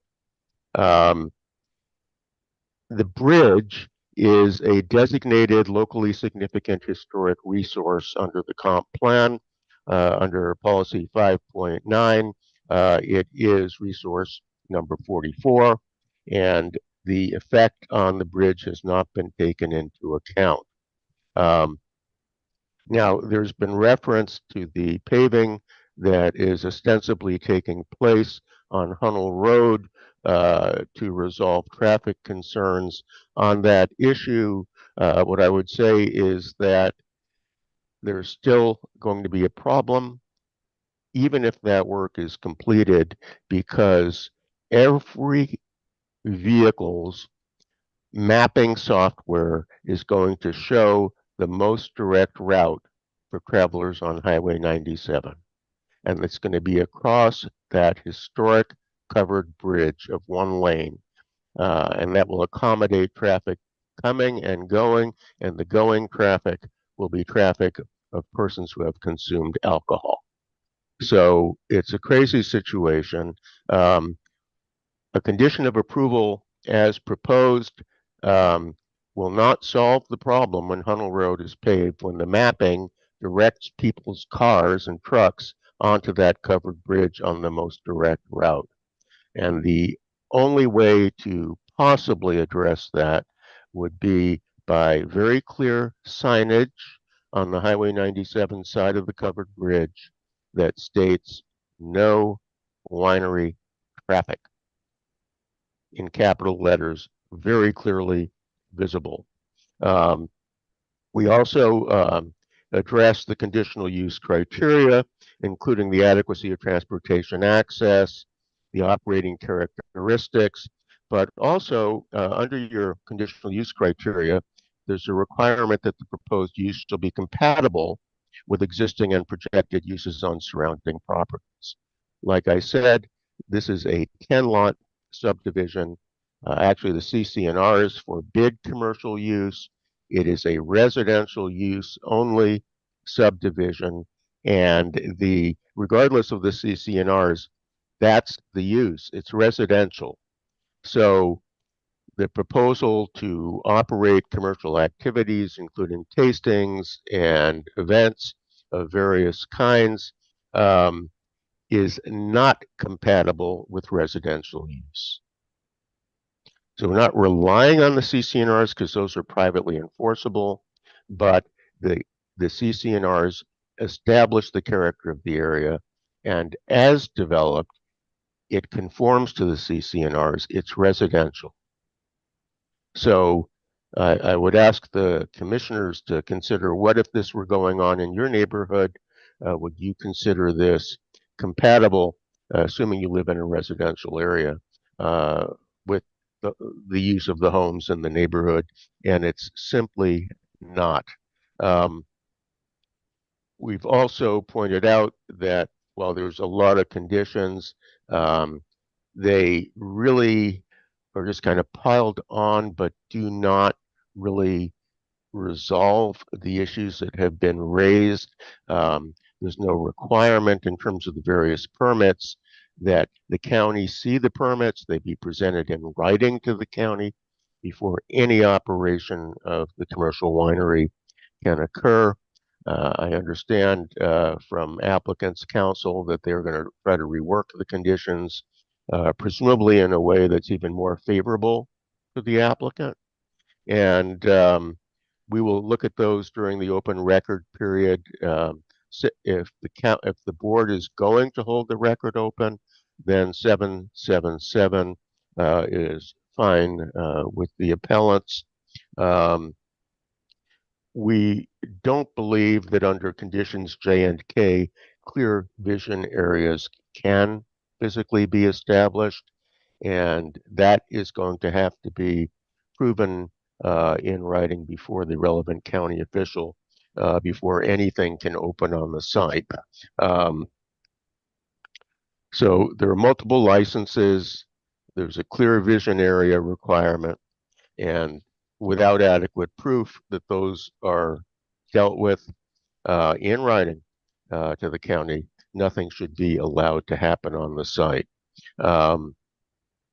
We've also identified section 18-124-060I regarding the adequacy of transportation access, and we preserve that issue. We don't believe that Mr. Bestman's correct, that the issue has been resolved, so or can be resolved. With that and approximately 10 minutes left, I'd be happy to answer any questions that the board members might have. Otherwise, just turn things over to Michelle Bayard. Quick question. So that last item you mentioned, the transportation, could you clarify that again real quick? Yeah, we don't believe that safe driveway access can be created once all the required setbacks are met for the structures. The site is not that large, and we don't believe that either the combination of the driveways, the parking areas, and the clear vision areas works on the site. And plus, you have the problem of the existing barn being in the right of way of Bowery Lane. So there are multiple issues there that have not been resolved. Great, thank you. Thank you for that clarification. Sure. Okay. Again, my name is Michel Bayard, and I live on 20555 Bowery Lane in Bend. I'm going to talk about the impacts the Central Winery would have on the neighborhood. And the first impact is regarding wastewater from a winery. I have to disclose first that I have a chemical engineering degrees with a minor in enology, the science of wine. And as a result, I've consulted in France with small wineries with acreage between 2 and 10 acres of grapes to help them deal with the issue of wastewater. The Oregon Wine Board, a semi-independent state agency established in Oregon statute, estimates that a winery uses between 3 and 10 gallons of water per gallon of wine to clean up the facilities, the bottles, the tools, the floors, the benches. A dirty winery is a failed winery. And for small wineries, the amount of water they use is between 7 and 10 gallons of water per gallon of wine. Lavateras Winery is a small winery, so they probably use around 7 gallons of water to clean up the everything they do. The Barkers proposed to produce 2,000 cases of wine. That's 24,000 bottles of wine. That's 5,000 gallons of wine. Since they are going to use probably 7 gallons of water per gallon of wine, that's 35,000 gallons of water that will have to be used, pumped from somewhere, the aquifer or brought in or from Evian, and that will become wastewater, and you have to deal with that. Large wineries use very sophisticated equipment that are very, very expensive and complicated pieces of equipment, and they can reduce the use of water to clean up the winery. But small wineries cannot afford such expensive equipment. So what is the solution? The most economically feasible solution is to have evaporative ponds. Evaporative ponds that essentially use the sun and the oxygen in the air to process all the chemicals that are ending up in the wastewater. I won't go over all the chemicals that, as a chemical engineer, I could bore you to death with them, but I'm not going to do that. Instead, I'm going to tell you that evaporative ponds are very effective. They take weeks to clean the wastewater, but since they rely on the sun and the oxygen of the air in the air, they have to be shallow, so they spread over a large area, so they can be effective. And that area is probably not available in what the Barkers have left on their property, since they're going to have to use most of their property is covered with grapes and buildings, and they're going to use a lot of that area with parking. So it's very unlikely to me that it can have the right area for evaporative ponds to treat their wastewater. Untreated wastewater has will create a very high risk of contamination of the aquifer. And that's something that we're worried about and something that DEQ should look into. But another area that is very annoying to the neighborhood is that they create horrible odors. When I was consulting for small wineries, I really suffered from that. As a result, I decided that that was not the path for my future career. I decided to go to Cornell University in upstate New York and get a degree in physics. Physics don't smell, so that was the right way for me to go. But that stench from the evaporative ponds is going to permeate the whole neighborhood, and it's totally incompatible, totally unacceptable in a residential neighborhood like ours. Another issue, another impact is the fact that having a winery permit makes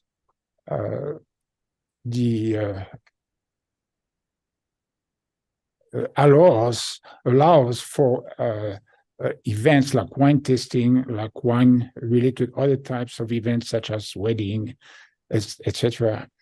And that will create a traffic increase on Bowery Lane dramatically. The Barkers said, oh, we only use a small portion of Bowery Lane to our gate, but they are planning to have another access, which is much further along Bowery Lane going north. And so the traffic will be increased over a large portion of Bowery Lane. And like Jeffrey Kleinman said, most people will come from Hanover Road, but also from Highway 97, and people ignore sign. You might see, oh, no winery traffic allowed.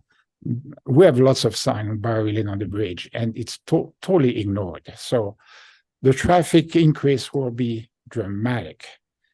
The neighbors and residents from around our area walk with kids, dogs, they ride bicycles and horses on Bowery Lane. They would be exposed to dangerous traffic, and there's no sidewalk on Bowery Lane, with a significant traffic increase, which could be up to 80 cars a day. The wear and tear on Bowery Lane will be much greater, and our neighborhood is paying for the maintenance of the road since it's a local access road, and the county is not responsible for maintenance, but will be liable if the road becomes really broken up, and if anything happens, will be liable for any accident that happens on Bowery Lane.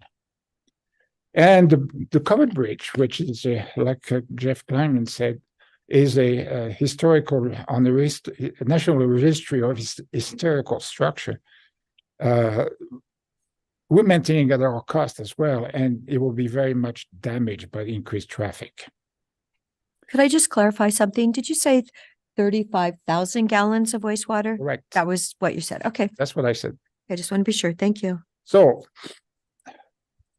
I hope that you realize that a winery like described by the Barkers is not compatible, is not acceptable in our neighborhood. It does not belong. In fact, it would be devastating to this neighborhood. Most of the residents are retired. I am 80 years old, and I would like to spend the rest of my life in the Wreck of the Ranch neighborhood as a non-commercial, residential, and peaceful neighborhood protected by county codes, Oregon laws, and our CCNRs.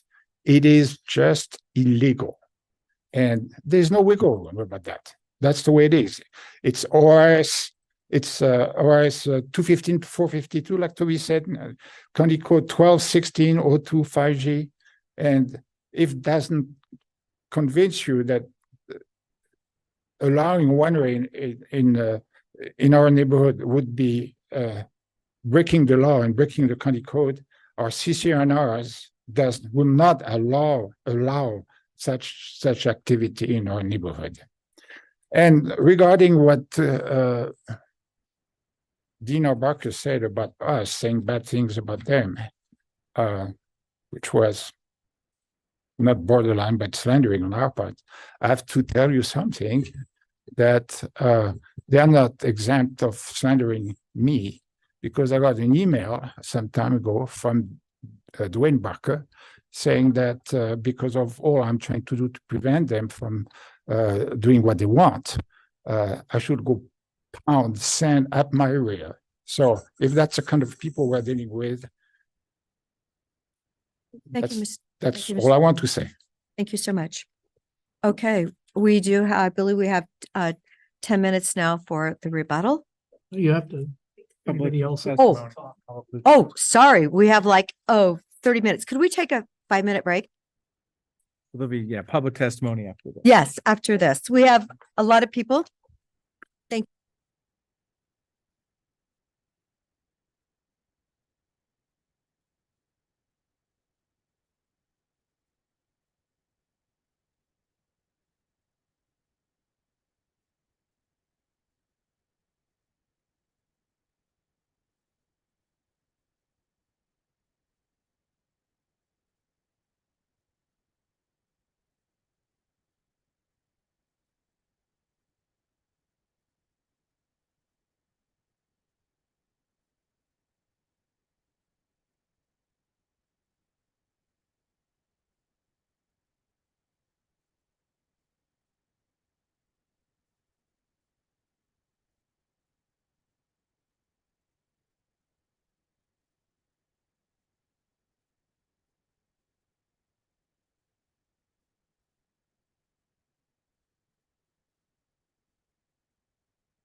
Okay. We're going to open up our meeting again. Thank you so much. we're now going to hear from people that are in, excuse me. Hello, we're going to start the meeting again. Gavel. Yes. Oh, here I have my gavel. There you go. Okay. We're starting our meeting again. So please bear with me. We have a few people that are in favor of the Lava Terrace Cellars Winery approval. The first one I will call in is Michelle Forbes, please, if you have 3 minutes. Thank you, Michelle. And the next person will be Grace Cooper. Good morning. I am Michelle Forbes and I live at 63955 East Quail Haven. I'm a neighbor and I'm in favor of this project. Constructions wise, major changes are on the way in our area and it comes with disruption. But Lava Terrace Winery is not part of that. On the contrary, this is a small-scale agricultural community-oriented project. Our community needs projects like this one. It helps connecting people to each other, connecting people to the land, and to the beautiful and traditional process that is winemaking. So this is a local project, the way I see it, a local project for local people. And last but not least, as opposed to some construction projects that are taking place nearby, this project really beautifies the land. And it's always very, very nice to drive by or walk by and see the plants and this piece of land. It's really beautiful. So I'm grateful that this project is there. Thank you. Thank you for your testimony. Thank you for your words. Grace Cooper, please. Is she still here? I think they're out. Okay, I'll put her at the bottom then. Okay, Kelly Riley, is she here? Kelly, thank you so much. And then the next person will be Cole Whitfield Ferguson, I believe.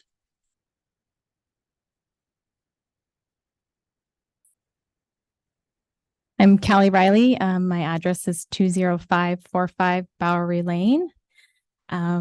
So I live directly across from Dwayne and Dina. I have, along with my husband and my 2 children, own and operate a small lavender farm. So as a fellow farmer, I can relate to Dwayne and Dina's passion to utilize their property for what it was intended and to put to work. I've been their neighbor since 2012 and farming next to them for 6 years, so since 2019. And have a very good understanding of what goes on a day-to-day basis. Dwayne and Dina have been very supportive, very helpful. They stick to what they say they're going to do, and they're very accommodating to their other neighbors and making sure that things are taken care of when they need to be taken care of. So I am, along with my husband and 2 kids, in favor of Dwayne and Dina continuing on with their beautiful project and winery. Thank you so much. Okay. I believe it's Cole. And then the next person will be Aaron Dixon. Cole, thank you for joining us. Cole Whitfield Ferguson. I live at 20515 Bowery Lane, just to the south, across the street. I think it's a great deal. I think watching them go through this process and put all the work in, it was always my thought that that's exactly where we live and what that's for, and if not there, where? It's like, so anyhow, and so I'll sell stuff sometimes on, say, Craigslist or Facebook, and I can't get somebody to come through Bowery Lane. I can't, I have to, and they still don't pay attention to me. It always goes up Hunnell. So I'd invite you to type it in or check it out. But, last five years, I haven't been able to get anybody to go that way. So thanks. Thank you for testifying this morning or afternoon. Aaron Dixon, and then the person after that is Shauna Pittman. Thank you. Aaron Dixon, 20530 Bowery Lane. So I'm the neighbor directly adjacent to Dwayne to the north. So I've lived there for approximately 7 years, and I have a full view to his north side of his entire property. And so what I witness is Dwayne, he works from sun up to sundown. He's the hardest working guy I've ever seen. And he's dedicated, and he's driven, you know, and this is his dream. This is his drive. This is him, right? This winery is Dwayne, right? And so I've never been inconvenienced. I've never had issue. I've never seen anything negative towards me or my property or my access or the neighborhood's convenience ever. I've seen him volunteering to fix the road, him volunteering to snowplow, him volunteering to fix pipes, him volunteering to clean ditches. Everything that this community needs is volunteered by Dwayne. You know, there's other people that step up here and there, but if you drove down the road currently, it's a mess because nobody's maintaining it. So to think that we pay for maintenance of a county road is not really true. Currently, Dwayne and the Rileys are the only producers using this agricultural area. Everybody else waters their weeds or waters their lawns, and there's no production. So they are truly using this land for what is, you know, what it was zoned as a mixed use agricultural. And in the summer, I mean, it's just a sea of green. It's beautiful. And I've never witnessed any events, commercial wedding events. I think that's deceptive. And I think that's not firsthand. And I would have no cause to even think that was the least bit true, because I've never witnessed that. The only thing I have witnessed is maybe a dozen volunteers that come at harvest time around September. And that's about the most traffic I've ever seen that's related to his property. And it's basically friends, volunteers that help him pick grapes. I go over there with my family. We walk over there. The kids help out. So we just enjoy it. You know, it's a good time of the year. Good to be out.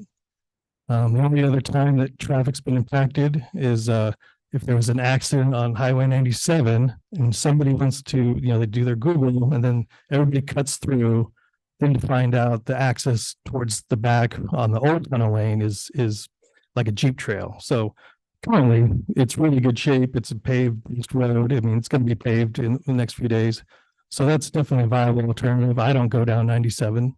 And so I think the traffic impact is negligible. Thank you so much, Aaron, for testifying today. Shauna Pittman, and then we'll have Carrie Damon.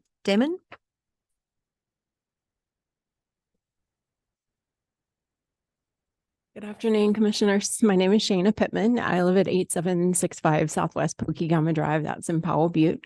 I had the great fortune of meeting Dwayne and Dina almost 2 years ago. Just by chance, I was kind of looking for local wineries and heard about them from, I think it was Schoolhouse Produce, which is a small boutique grocery, sort of a grocery store in Redmond. And they were having some wine tastings there, and not Lava Terrace. It was a different winery, but I heard about them and started scrolling on Facebook, and lo and behold, there was a post from Dwayne. It says, "Hey, my winemaker needs the grapes delivered like pronto." So I was looking for volunteers, anybody who was interested. And I had the day off. I said, what fun. So I went out, what became like an 8-hour in the sun, busy, hard work, came home covered in grape juice, but had a blast and really caught the bug, and went out for more of that kind of torture, which was really fun. And got to know Dwayne and Dina a little bit more. And even after that harvest, followed him to Elixir, which is where the wine is actually made.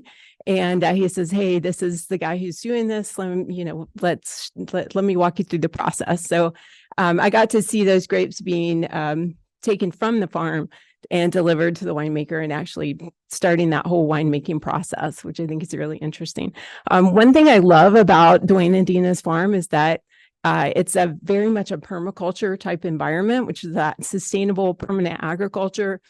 He's got kuni pigs out there. I'm a veterinarian, so I love the animals and the symbiosis of how they can help our environment. And so the kuni pigs, which aerate the soil, we've got chickens that are taking care of insects and providing biological material for the soil. So in addition to all the other things that he does, that part appeals to me a great deal. The whole time I'm there, he's teaching me about growing grapes, and I love the collaboration with the other winemakers in the area, and just this desire to help other people learn. I currently now have 16 La Crescent vines in my backyard, so I'm hoping for not for a winery, just for fun, just to see how they do. So I really appreciate them being there, and their willingness to just be a part of something that's new for Central Oregon that I think is really positive, and the impact that they have on other people who are interested in what they're doing as well too. So I fully support them 100%. Thank you. Thank you for your testimony, Sean. Thank you. Thank you. Or should I say doctor? Yes. Then Sterling Respass will be after Carrie.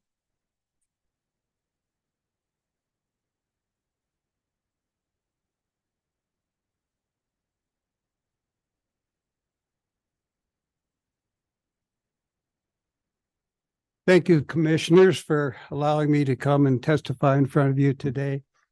My name is Kerry Damon. I reside at 2485 Northwest Hemingway in Bend. And I am currently the vineyard manager at Redside Vineyard on Lower Bridge Road and president of the Central Oregon Wine Growers Association. Over 20 years, I have had director involvement in the development and enhancement of vineyards and wineries in California and Oregon. During my 20 years of involvement in the vineyard and wine industry, I have always looked to establishing relationships with wine growers who exhibit qualities that are environmentally conscious, economically sustainable, and community-minded. Over the last several years, I have had the pleasure to observe and recognize how the Barkers have successfully approached, developed Lava Terrace Vineyard with these three visions at their heart of their mission. Environmentally conscious. Regenerative agriculture is a new catchphrase, but not a new farming philosophy at Lava Terrace Vineyard, where the best management practices have and are continuing to be implemented on a daily basis. No use of herbicides or pesticides that might harm people or animals. Water conservation through the use of the latest in-water distribution systems. Introducing livestock as a source of fertilizer. Weed abatement and cultivation, not to mention how raising farm animals on their farm has brought both Dina and Dwayne closer to the importance of good land stewardship. Economically sustainable. Statewide, the wine industry has proven to be an economic leader. In 2018 through 2019, the wine industry in Oregon contributed $3.2 billion to the state revenue. That revenue increased to $8.1 billion in 2021 and 2022. This growth has extended to the wine growing region of Central Oregon. 4 of the largest wineries in Oregon have found homes for their tasting rooms in Bend. There are no less than 6 wine shops in Bend and 3 in Redmond. Several of the largest annual community fundraisers in Deschutes County are wine-centric. The vineyard and wine community in Central Oregon has the identity and collaboration with the food to table agenda. Locally grown, locally produced, locally sold, and locally enjoyed. Central Oregon has gained recognition as Oregon's newest wine growing region. There are 3 producing wineries and 60 acres being farmed for wine grapes. It is the growth of Deschutes County's vineyard and wine community that is contributing to the overall and continued revenue gain through agritourism. This recent growth in Central Oregon's vineyard and wine community comes with consultation and support from Oregon State University, Washington State University, University of Minnesota, and Cornell University. One message I receive from academia is that having a production facility not only adds to the sustainability of wine grape farming for the landowner, but helps support additional local businesses. Community-minded. Lava Terrace has a vision for environmental and economic sustainability. Carrie, You're doing a great job, but yeah. I we're know way over some time. people didn't use their time. That happened last to me, Tim. Yes, but you're using more time. I was letting you go for a while, but All yes. right. Anyway. Well, there wasn't much more. Okay, well, Okay. I'm glad to know if you Thank want to you so submit much. something, you may If do you that. have any questions, I'd be happy to answer. Yes, thank you. And Thank you. yes, we do know where, what is it, Red Rock is.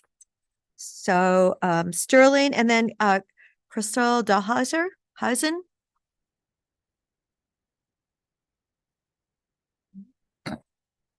Thank you. My name is Sterling Respass. I reside at 1001 Southeast 15th Street in Bend.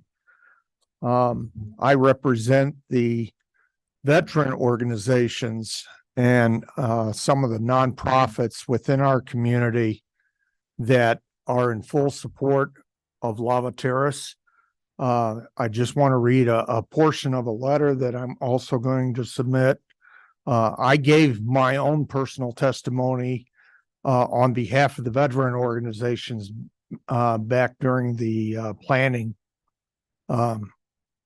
inquest. And we agree with what Heart of Oregon Corps is saying here in their letter, that Lava Terrace Cellars' involvement with our many nonprofit fundraising events is invaluable. They serve as exclusive wine providers supplying with exceptional local made wines. Additionally, they graciously host a wine tasting during the evening cocktail hour.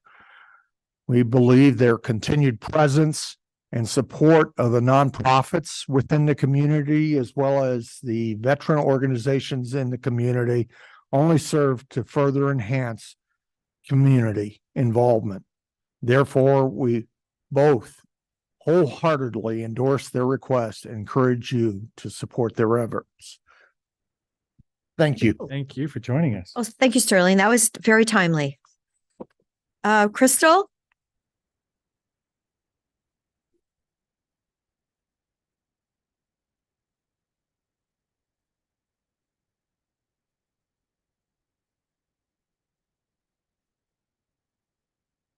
My name is Crystal Dahlhausen. I live at 20510 Bowery Lane.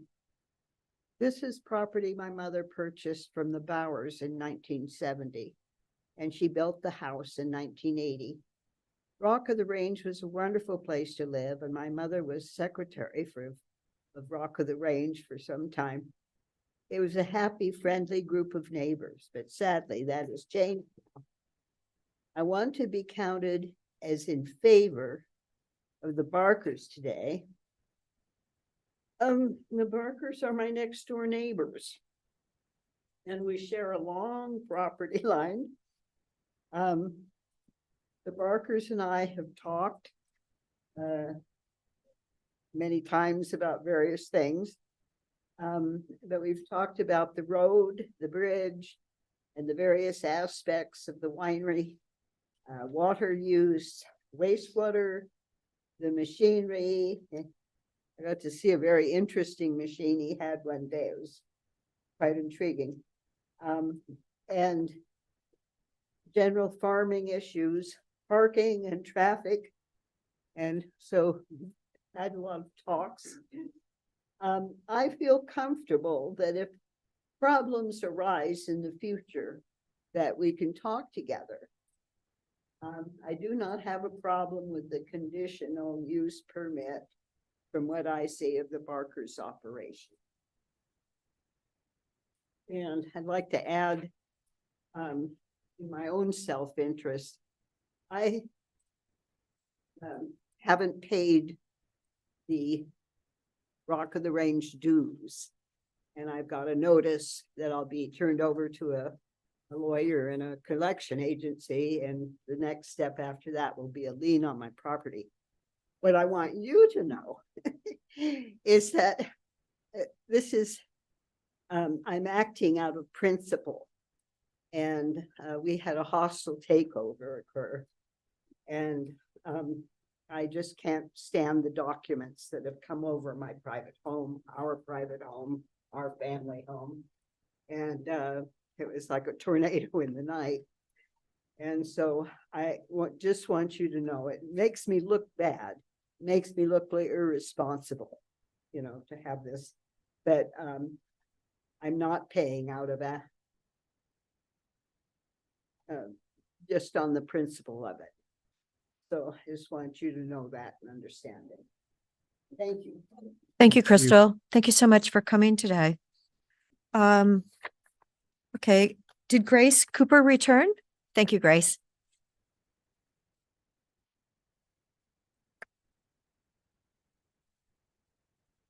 Thank you, Commissioners. My name is Grace Cooper. I reside at 65105 Quail Farm Road in Bend. I am an employee of Redside Vineyards, and I met Dwayne and Dina last season through the wine grower community. And I'm going to be reading a letter from Megan Hernandez of Bayard Fox Selections in favor of Lava Terrace. To whom it may concern, I'm writing in support of Dwayne and Dina Barker of Lava Terrace Cellars. As both a winemaker and a supplier to wineries, I have the opportunity to visit wineries in different areas of many regions, states, and countries. Wine has the ability, unlike most, if not all other agricultural products, to uniquely represent the land where the fruit is grown. The same grape grown in one part of Oregon is not going to make the same wine as in another, as in California, as in France, as in anywhere else in the world. Between weather, soils, growing seasons, and a myriad of other large and small differences, the wines coming from these varied vineyards will always be distinctive and always represent where they are from. This is even more evident in Central Oregon. As a place to grow wine grapes, Bend and the surrounding areas are on the frontier of wine grape growing. What the Barkers are doing is extraordinary, not just in Bend, but also in the rest of the wine growing areas around the world. Why? Because with climate change, agricultural areas are starting to be pushed past their limits. Grape varietals are struggling more in their historical regions, and vineyards are being stressed in more directions annually than they ever have been before. Bend, with its extreme weather patterns and distinct growing season, naturally contends with these conditions. Dwayne and Dina Barker are paving the way for others to better understand how to do so. They are ahead of an impending curve. Lava Terrace is in a unique situation. It is a winery in Bend, making wines from grapes grown in Bend.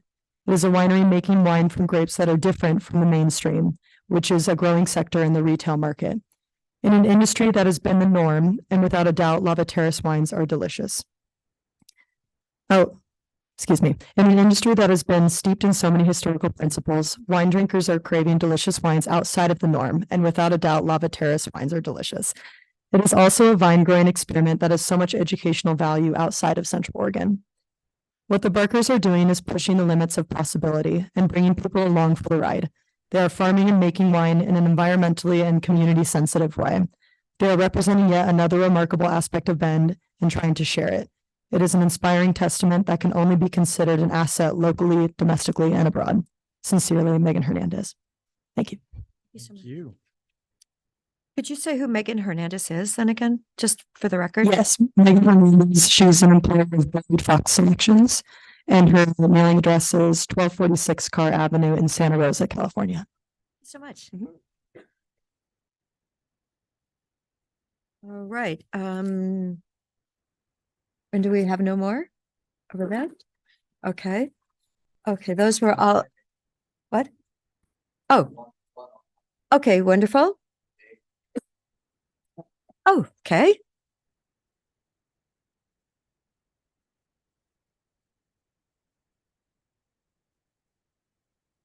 And this is in support. Find out. Yes. All right. Thank you for staying with us. You've been online the whole time, I think. Yes, I have. Okay. Hi, for the record, my name is Jesus Hernandez. I am a wine grower in the Napa Valley, and my address is P.O. Box 233, Rutherford, California, 94573. I submitted a letter, which I'm not going to read at the moment, but I just wanted to add a couple more comments. Obviously, I'm in support for Lava Terrace, and I echo many of the comments that have been made, in particular, Megan Hernandez and Carrie, who I had the pleasure to meet not too long ago. Definitely, the Barkers are embarking on something that is very, very unique. And there's, like Carrie mentioned, there are 4 different wineries in the Deschutes County that are equally embarking on those unique attributes that could set a precedent for the future of wine growing, not just in Bend, but across. One of the comments that I wanted to verify or at least touch on, possibly because the members of the audience don't understand this or may not understand this, and make this a little bit more clear.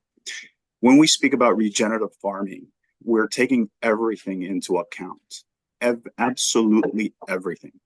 That is, like what was mentioned, traffic, your neighbors, the land, the environment that you're working in.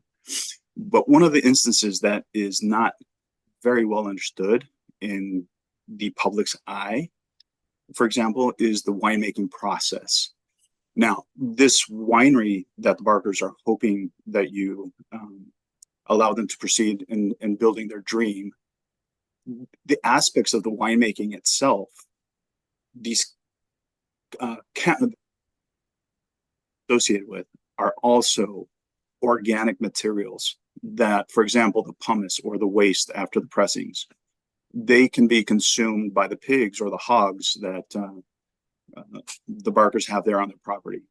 So as far as chemicals go, there are very, very minor issues that we're talking about. So when the previous presenter against the Barkers were throwing out those words such as chemicals or this or that, I just want to make it abundantly clear that the chemicals that would be associated with this project are very, very light and would not impact the environment, because they'll go back into the property, they'll go back into the soil, they'll go back into that, and it will not harm anybody in the surrounding areas. So that was the main point and the reason I rose my hand. And as I mentioned, I wrote a letter, and I don't know if that's going to be read out to the public to hear it. But if it is, thank you for whoever's reading that. So I just wanted to make sure about the chemical issue, not to be alarmed.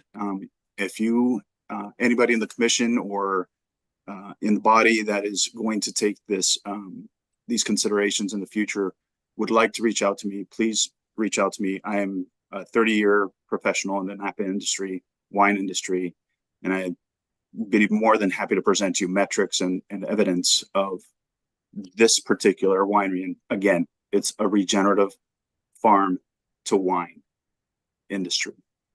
Thank you for your time.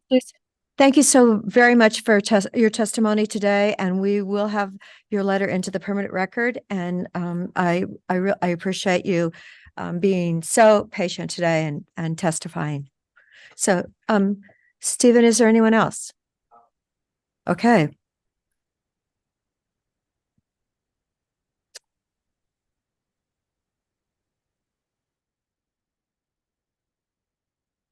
Can you hear me okay? Yes, we can. Thank you for joining us, Kyle. Well, good afternoon. Sorry I can't join you in person. The day job's got me pinned down here, but I live at 63955 East Quail Haven Drive. We're just around the corner from Lava Terrace.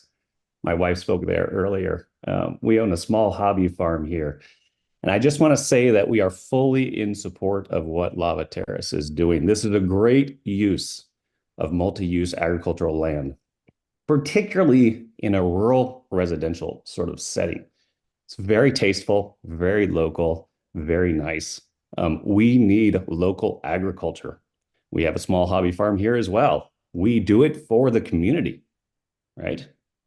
We think what they're doing enriches our community. Doesn't make it worse, makes it better. And although I know that my neighbors and friends here may not come to a hearing and speak on their behalf, because everybody's got a lot going on, I would say I'm fairly confident saying that I represent the sentiment of this neighborhood, which is around the corner, when I say we're all very excited by what they're doing. We like what they're doing. We like having it in our community. And again, it makes the community more interesting to us. So with that, I'm firmly in support of Dwayne and Dina. Thank you very much. Thank you. I believe your wife might have been one of the first people to testify. So That's correct. That's the one with the I think she voted beautiful for your French children accent. too, maybe 2 of them. So thank you for joining us. Stephen, anyone else? No more raised hands. Okay. Right. Let's see. So may I now go to the closing remarks that I wanted to go to like 50 minutes ago? Yes, of course. Rebuttal. There is, I should ask for rebuttal. Is there any rebuttal? I don't have any papers. I'm sorry. So next will be the persons in opposition to the proposal. Right, I know. I know. He said there's no one raised. Rebuttal. Okay. Do we have no forms? No, there are no forms for the rebuttal. I'm sorry. I should put that into the record. Yeah. Terminology. So no other public opposition. testimony. Right. Everybody who's interested in testifying that's here, have you testified? If you haven't, get a blue slip, and whether you're in support or opposed, you can come testify. And then we're going to let the applicant have the final say. Okay. So we have a couple more.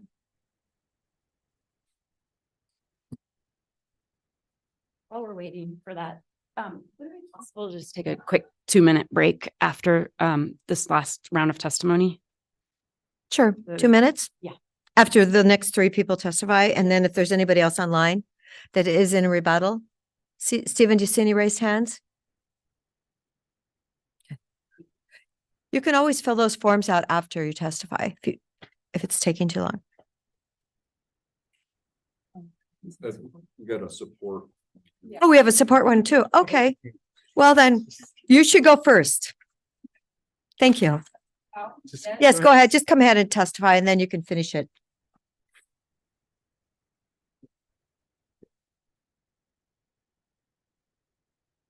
Hi there. My name is Electra Smith. I am very nervous, so sorry if my voice is shaky. I am just an employee at Brilliance and Branding. So I work for Dina and Dwayne Barker, and not so much about Lava Terrace itself, but who they are as people. I am in my 30s. I've had quite a few jobs. I have never had such compassion and understanding from a boss. I feel like they really hear me as a person. They're really open. I mean, even something as simple as scheduling my kids' doctor's appointments. They always are there for me. I truly have nothing negative to say about my work environment, which is kind of rare, you know. I mean, I've had quite a few jobs and I could go on for days about those. But I truly support them as people. I feel like they really benefit our community in even more than just Lava Terrace, but supporting small businesses, supporting their staff, supporting, I mean, everyone around them. They're incredible people. Great. Thank you. Was it Eliza? Electra. So Electra. Elektra. Yep. Okay. Thank you so much. Thank you. And you have your form filled out. So if you want to give it to Brenda, that would be great. So someone else has a blue form. Are you in favor of the operation? Yes, so you want to go ahead and testify, please? Hello, my name is Blakely Weber. I am too nervous. I work with Dina and Dwayne at Brilliance and Branding, and as Electra said, I've never had such nice bosses. I have also been out to their farm and picked grapes, and I got to see the pigs and the chickens and all that. And I just really hope that they can continue doing what they want to do. And yeah, they're just great people. And I hope that you guys see that. Thank you, Blakely. Thank you. No, Now you have experience testifying in front of Yes. somebody. Yes. Okay. Yes. Okay. Now, are you testifying against the proposal? Yes. Okay, all right. And somebody else is also, okay. Okay, go ahead, please. My name is Rick Lloyd. I live at 20575 Bowery Lane. I've been there for 20 years. We have a beautiful little community there. I moved, when I moved there, we got a copy of our neighborhood rules as they were at that time. Our CCNRs, and it was basically, this is a residential community with agricultural zoning, 10-acre zone for agricultural use. Not too many people in the last few 10 years or longer used that, as I saw, but when Dwayne and Dina started growing grapes and their neighbors started growing lava, it was beautiful. It was wonderful. The neighborhood was extremely excited about that. No one refutes that. We don't refute that Dwayne and Dina are nice people, that everybody loves them, and what they're doing is wonderful for small business and for the agricultural community. The problem is, this is a residential neighborhood, and it is zoned in one way.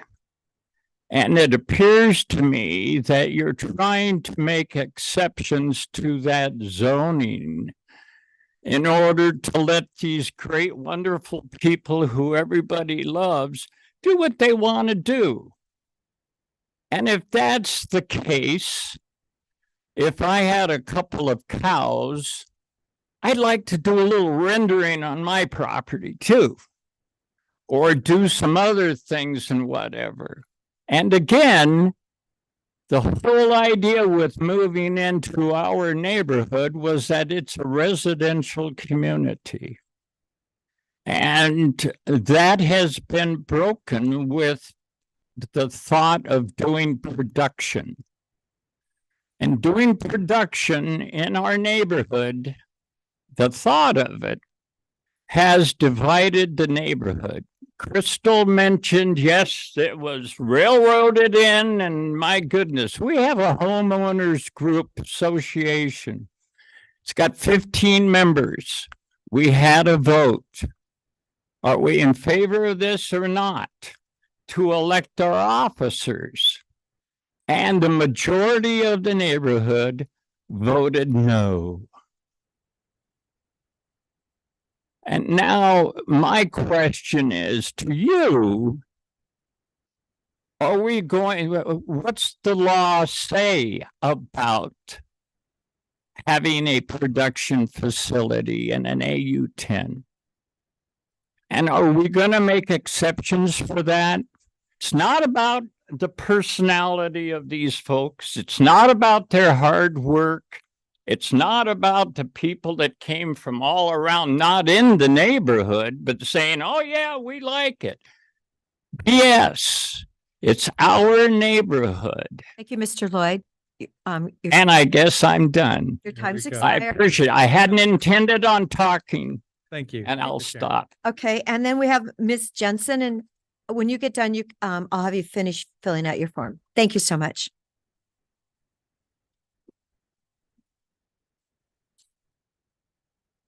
My name is Lowell Jensen and I live at 20525 Bowery Lane. I've lived there probably 35, 40 years. And I would like to say that a lot of what Rick said was my sentiments too. It's not a vendetta against anybody or trying to stop anybody from doing things that they love. But if it's not legal, then I think that it needs to be stopped. I feel that our homeowners association has rules, and some of the rules in the homeowners association is that you must adhere to county and state law. And that's not an unreasonable request for our homeowners association to have that. So as long as people are adhering to the law, then they're fine with the homeowners association. And I feel that our neighborhood is divided now. We have people who want to do a wrecking yard and people who want to do other things that is dividing the neighborhood. There's some people that are not paying their homeowners dues now because they were talked into that. And they're trying to buck the homeowners association that has been there since 1969. So I think that it's not unreasonable to ask the county commissioners to adhere to the law too. It's very realistic of what our lawyer said about it being illegal to have a commercial production on MUA 10 land. It's a residential area. There's no farms around it that have commercial activities going on. So I have no problem at all with all the wonderful wine growing that the Barkers are doing. I think that that's fine. I have no problem at all with the lavender people that grow the lavender. I think that's fine too. But a commercial operation that impacts our neighborhood in a negative way should be stopped, because that's not coherent with our state and county laws. So I would hope that the county commissioners would adhere to the law of the county and the state and make sure that our residents can stay residents, and we don't have to have this division in our neighborhood of one side fighting against the other. I think it's a very sad situation. Thank you so much for your testimony. And if you don't mind filling out the rest of your form. Thank you. Okay, I believe, is there anyone else? Any raised hands? Stephen? No raised hands? Okay, I believe you asked, Elaine, you asked for 2 minutes. We'll have a 2-minute break.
gavel twice in one day before. It's 12, excuse me. It's 12:56. We now have 10 minutes for a rebuttal. So thank you very much. Thank you very much. Elaine Albridge again for the record, appearing on behalf of the applicant. We want to address a few things in rebuttal, recognizing though that we will be addressing sort of a list of items in our written materials for you that we have got noted, including some water supply, wastewater, wine processing details, things like that. The first thing I wanted to address though is this proposal is a legal use in the zone. The zone expressly allows commercial activities in conjunction with farm use. The zone expressly states what is considered a commercial activity that includes processing of farm products or crops, and that's what this is. We're processing grapes into wine. And so that plain language is in your code, and the board, as the governing body, has the discretion when interpreting the code. And so, that's important here. We will provide additional legal briefing, however, on the arguments that appellant raised in their letter from yesterday. But just starting off, this is a legal use under the zone, under both local and state law. With that, though, we did want to touch on this HOA and CCNR issue because you've heard about it. And while it's not relevant for the board's consideration in applying the code to the application, it is important because it provides context for what's going on in this neighborhood and a little bit of what you're hearing today. So with that, I'm going to pass it over to Phil. Good afternoon, commissioners, council, and administrator. It's nice to be back here again. I'm a friend of the Bargers for a long time, and I'm also picked grapes there, and I'm also a real advocate for farming in Oregon. My family's done it for a long time up in the Hood River Valley. But my goal here today is just to kind of clarify some of the legal issues that have been brought up by these discussions about HOAs and CCNRs. And this is a very old subdivision. It was platted in 1966, and it did have some original CCNRs. The lawsuit that was filed by me on behalf of the Barkers, who I represent, I'm their counsel and have filed in Deschutes County, has to do with a new set of CCNRs, amendments to it that were very restrictive, that were filed, were kind of voted on through not a meeting, and then they were recorded against the property by a vote of 8-6. So this was not a unanimous new CCNRs. This was 8 of 6 owners have voted for new restrictions. One of the reasons they did this, I'm going to just tell you the facts, not the whole theory of the case, but is that if they believe the original CCNRs would protect them, one of the driving forces, and there's evidence of record, and we can provide that this was done to help stop this winery by the people that live primarily further down Bowery Lane, was that they've changed it to make the restrictions more restrictive. And that's a very big issue in Oregon law. Well, how far can you go just with a simple majority to change the restrictions in an old neighborhood? The other is whether the original ones are still valid, because a lot of times they become abandoned by the activities or things that are changed in a neighborhood. So that's an issue here too. The other thing that was done is that although they had for many years, and there's lots of evidence of minutes and agendas, et cetera, of meetings of something called Rock of the Range, it's called various things, homeowners association, it never was formally created as it needs to be under Oregon law. So when people in support of the appellant are speaking about, well, these restrictions are here, and this, they're talking about some new a new HOA that was also put in place in 2022 and didn't first start until 2023 when they filed for incorporation as a nonprofit in Oregon. So this is a new HOA, and so the question in this legal suit are whether or not that new HOA is valid, whether the new restrictions are valid.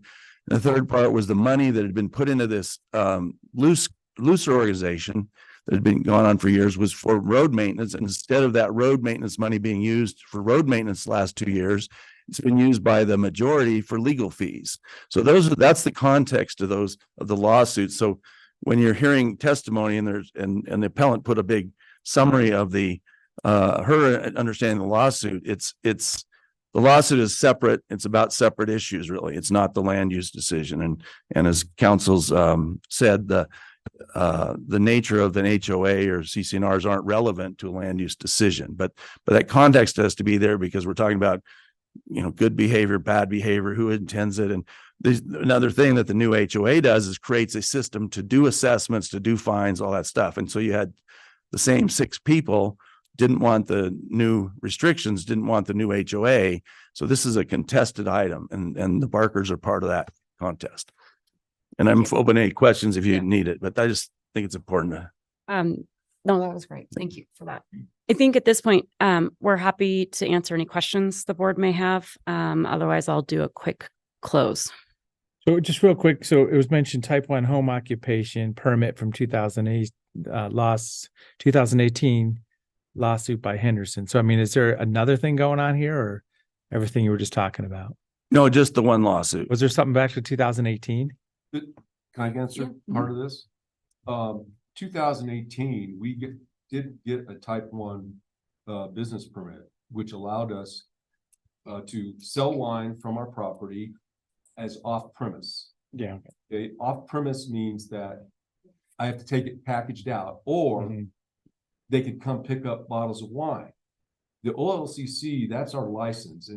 And we are not breaking any federal laws or state laws by having people come there to pick up wine. What we are doing is we're working with the county because they say we don't have the permit for that. So that's the gray area of why we're here is that, I can't have somebody come over and pick up wine because I don't have that type 1 is what I need a type 2 to do that.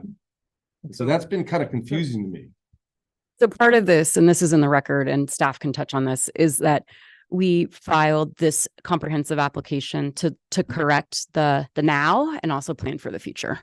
And so that's been wrapping it all up into this conditional use permit, which would be part of, the longer business plan for this operation.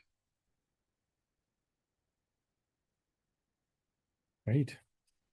So did you say you don't have a type 1? We do. You do have a type 1, but you really need a type 2? We need a type 2 to be able to have on-site visits. Okay. And have a tasting venue. And at the point we get that, then we apply for our on-premise. There's several different licenses that the LCC has. We get that, and we legally, through state law, are able to have people come there and do a tasting or whatever we end up getting, but we don't have that now. What we have is just on-premise license. Where Schilling's Garden Market, they have an on-premise and an off-premise in a similarly zoned area. And that's what we will end up with, an on-premise and off-premise license. And that's for the state liquor licensing part of the process. Like I was talking about, is the land use has to come first, and then we can go pursue our state permits. Okay. Yeah.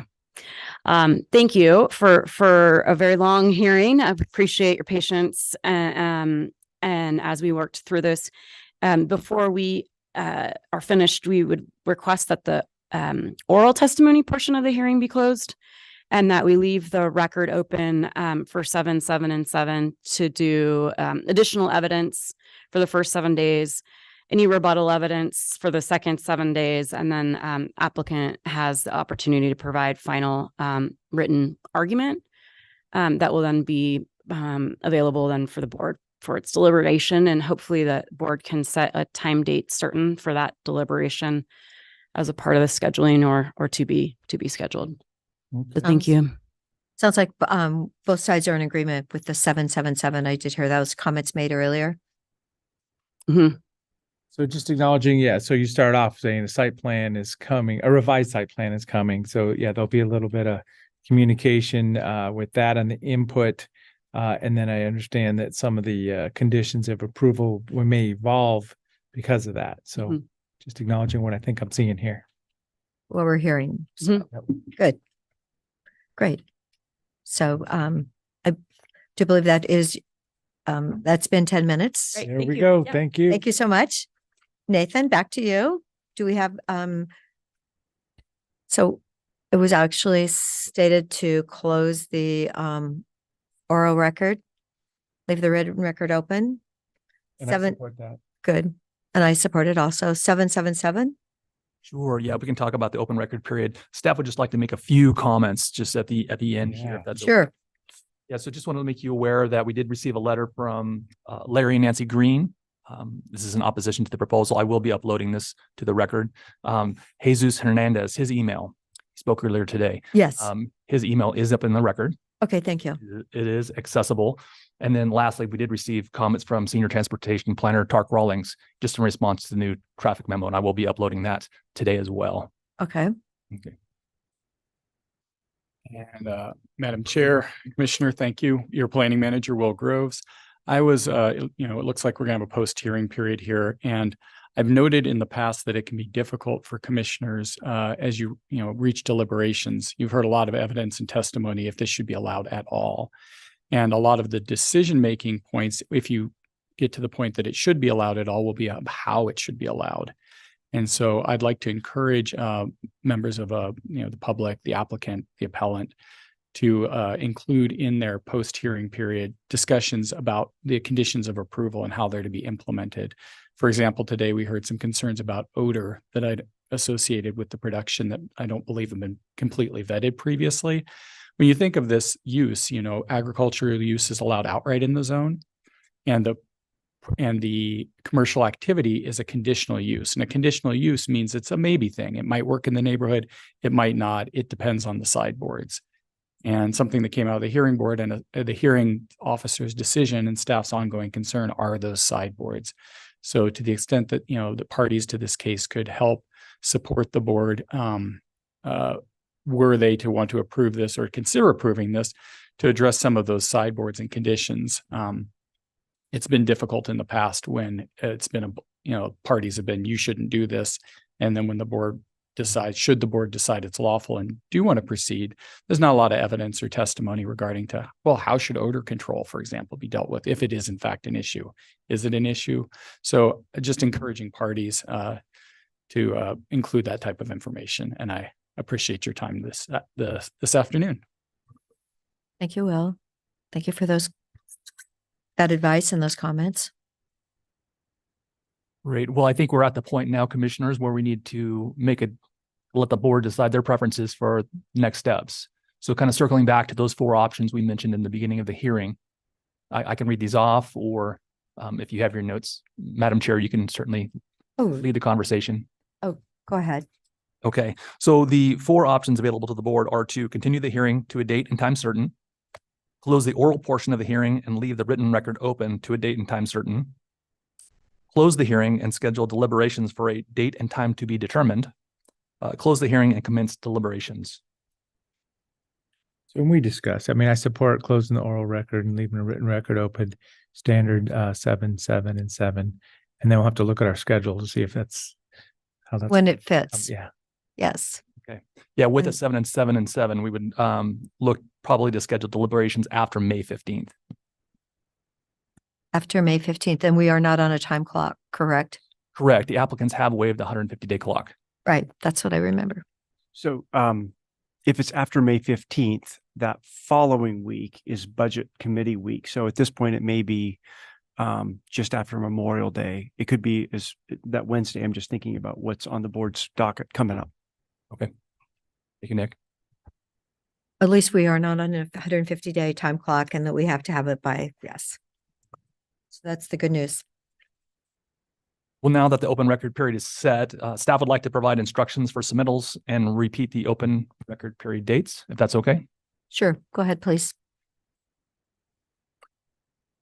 Okay, for the open record period, please keep in mind, all submittals should be addressed to me. My email, for email submittals, please use my email, which is nathaniel.miller@deschutes.org. Any electronic submittals must be received by the county server by 4 p.m. Please do not wait until the last minute to submit your evidence and testimony. Please note that staff will not retrieve information from a website link or a personal cloud stored service. And just to repeat the 3 phases within the open record period, we have new evidence and testimony. That phase will end Wednesday, April 17th at 4 p.m. We have the rebuttal phase, and the deadline for the rebuttal phase will be Wednesday, April 24th at 4 p.m. And then lastly, the final legal argument. And this is the applicant's time to present their final legal argument to what's presented in the new evidence and testimony phase and rebuttal phase. And this will close on Wednesday, May 1st at 4 p.m. Thank you, commissioners. Thank you. Thank you, Nathan. So we've got our dates on April 17th for submitting documents, then rebuttal is April 24th, and then the final arguments will be May 1st. And then it may just be in a few more weeks after that, we get to schedule the deliberation. So that'll be the only Right. awkward thing at It this. will be after Memorial Day sometime. Great. Good. Okay, thank you. Thank you. For everyone's True. patience. So since we are a bit behind, we will take a, what is it? A 30-minute break, before we reconvene for the afternoon session, with item number 8. Okay. So we're going to reconvene at 1:45? Yes. 1:45.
Okay, we're ready to reconvene our Deschutes County Board of Commissioners meeting. It happens to be April 10th afternoon session, and we're at item number 8.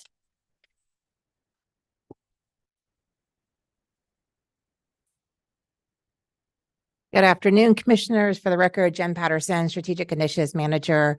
For this particular item, Lee Randall is the lead on this project, and he is unexpectedly out this week. And so just requesting for your consideration to bring this item before you next Wednesday. We have time with the deadline to do that. I'm prepared to talk on it today if need be, but ideally we come next Wednesday when Lee is here.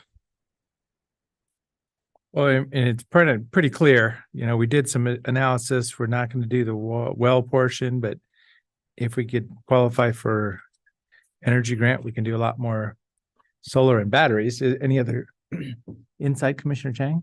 Yeah, and even if this won't pay for the well portion, doesn't mean that it's not this backup power supply doesn't help the water supply reliability situation and can't power the well system during an outage. So I think it's a great opportunity.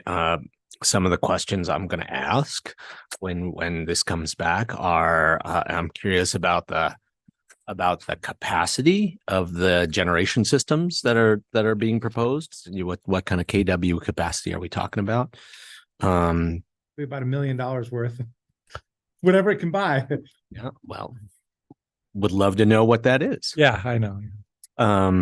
And my other question is going to be around the possibility to tie in with that North Unit Irrigation District microgrid project, that the city and North Unit microgrid project. Yeah, I know Lee met with them. I was not at that meeting, so I think it sounds like it'd be best to have Lee here for those questions, but I'll definitely prep on some of this stuff. Okay, then let's bring it back then, if that's all right with the board, next Wednesday. So if you can get it on the agenda for tomorrow. Yep. No, we're good. I've already talked to Brenda about that. So I think Okay. we're all set to do next Wednesday. Okay, wonderful. Then we have item number 9. And that might be you That's me as too. well. I'll just stay right here. Okay, Jen. This is an agenda item to request to accept the grant funds for the wolf depredation and financial compensation. As just a quick reminder, the county on behalf of the Wolf Committee submitted a grant request to the state. It was the first year that we submitted a grant request, and we received our award allotment in the amount of $32,620.75. General consensus of the committee is for a first-time application, we're quite happy with the funds that were awarded to us. And the committee has already met one time to potentially discuss usage of these grant funds, but clearly are waiting on guidance from the commissioners here if they'd like to accept the grant request. And I'll pause there and available to answer any questions you may have.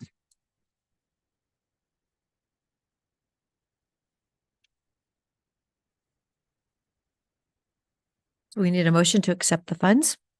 That would be correct unless there's any questions. Any questions? Is there a motion then, please? I'll move to approve wolf depredation and financial compensation grant funds from the state in the amount of $32,620.75. And I'll second it. Any further discussions? Commissioner Chang? Yes. Commissioner DeBonne? Yes. The chair votes yes. Thank you. Thank you so much. One other thing I would say to this about this is so we didn't get all the funds that we requested. I think there is a legislative connection here. We talked this last short session about the multiplier bill that was going through the state legislature that would have basically offered larger amounts of compensation to livestock producers who had experienced losses, just based on the understanding that if they lost one animal, they may have lost other animals that, people might consider missing. There's stress to their whole herd if there's wolves in the area. And so that would be, that gives me additional motivation to track that bill in the next legislative session, and for us to weigh in on it so that we can do an even better job of compensating livestock producers in our community if they experience losses.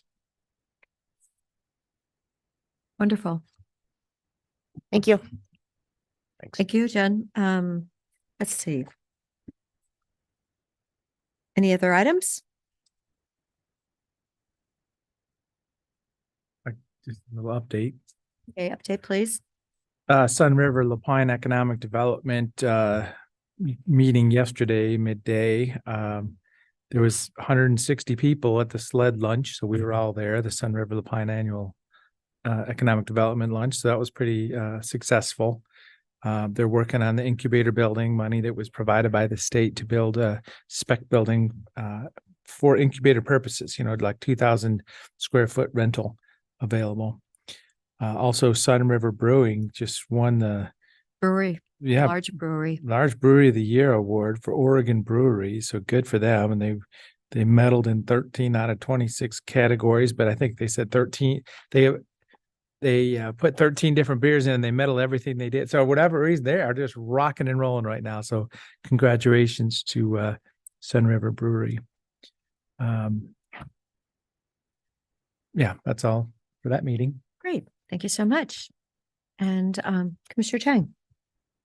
So since our last board meeting, seems like much longer ago, but it was only 6 days ago, the state groundwater allocation rulemaking hearing took place here, and I gave testimony, and I didn't get any indication from the Oregon Water Resources Department that the draft rule that they've been working on is going to be significantly different at the end of this hearing process. So we should be prepared for that moving forward. And there's land use implications, and there's, as we were discussing this morning, I think that there's a real need for our local governments to step in and help all of our homes and businesses and cities learn to conserve more water. I also attended a meeting with Travel Oregon's Destination Stewardship team in Redmond, on Monday, and just talked about some of the opportunities to do more to steward the amenities that keep people coming here to our community to visit. One other thing I'll mention is I got to visit a modular multifamily housing construction project yesterday over on the east side, basically right next to the County Health Services building. And it was a pretty fascinating thing. This process they use, basically they in a plant, in a factory, they build essentially halves of two apartments next to each other and in one long piece. Then they build the other half of those two apartments in another long piece, and then they put it on a truck and they transport it here, and then they use a big crane and stack it up and put them all together. And by doing that, they're able to reduce the amount of time it takes to produce housing by 30 to 40%. They're able to reduce costs by something like 30 to 40% as well. And that's the reason why they're able to build that particular project and offer those units in the missing middle zone, the 80 to 120% AMI zone. So I thought that was a really interesting. It was basically three-story apartment building. Really interesting project out there. And they apparently, for that project, have been taking pre-leases from St. Charles and some other very nearby employers for for workforce housing. And when I saw that, I immediately thought of our HR department. And it occurred to me, like, we should be looking into pre-leasing like 2 or 3 units there for health services in employment recruitment efforts. Because I think it would add a lot when you're trying to bring people to the region if they actually had a place, they knew that they had a place they could live on the wages that we're paying. So just wanted to share that as well. Thank you so much. Monday night, I did have the Fair Association meeting. It seems to be proceeding smoothly and ahead, and the team is working really hard. So I want to thank them for all that they're doing for our fair, which will be this summer. Anything else? Nick, do you have anything? I've got one more. So looking back on my calendar, last Thursday night, Ben Westland Award, which is the Arts and Culture award given out in the community, was given to Kate O'Hagan. So she's our cultural trust representative that's our partner distributing arts and culture dollars. So it was a great moment for her to receive that award, but also I was able to participate in giving out checks for the arts and culture dollars that we put out through the video lottery fund. And those are matched, or maybe there's a more of a fund from the Oregon Cultural Trust also. So as I say, there's about 15 organizations there, and I was up there with Kate congratulating her and handing out checks to those organizations representing the county. We might all got that invitation. It came in kind of late. No, I wish I could have been there. Yeah, I was busy giving my testimony at the groundwater hearing. Yeah, so And I was I think busy we at the came High before Desert that. Stampede. So yeah, we went to it before that. We came in here at 7. Yeah, so that was, yeah. I know we're all busy. Yes, that was 4 fabulous nights, and I think the High Desert did really well It was at wonderful, our yeah. fair and expo center. So thank you to all the people that really worked hard. And the Rascal Rodeo was an amazing volunteering opportunity, and I'm just hoping that Crystal Peaks and Healing Rains could actually expand their capacity, because a lot of kids that were at that program would love to be in either Healing Rains or Crystal Peaks. So Commissioner Ryan Seneca from Lane County, he was in town and he went to that rodeo and he asked me if I was there. He just texted me. I wasn't. We just didn't get that scheduled. But he said he was impressed. It was well run and he had a great time. So Yeah, that's it was- exciting. Lane County Commissioner. yeah, they did a great job. So that's the really good news. Okay, so now I believe we need to go to executive session. I'll read the And you're going to read the announcement. Thank you, Dave. Board of Commissioners will now convene an executive session pursuant to ORS 192.660. The specific authorization for these, because we actually have 2 executive sessions, are 2D for labor negotiations and 2E for real property negotiations. Designated staff and the media are allowed to remain during the executive session. However, the media may report only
Conclusion. We have now concluded our executive session, and would the two departments please proceed as discussed? Thank you so much. And our meeting is now adjourned, and we will be meeting again. Do we have a meeting on Monday? Yes, we have a meeting Monday. Okay, Monday we'll be back in at 1 p.m. Thank you. Next Monday.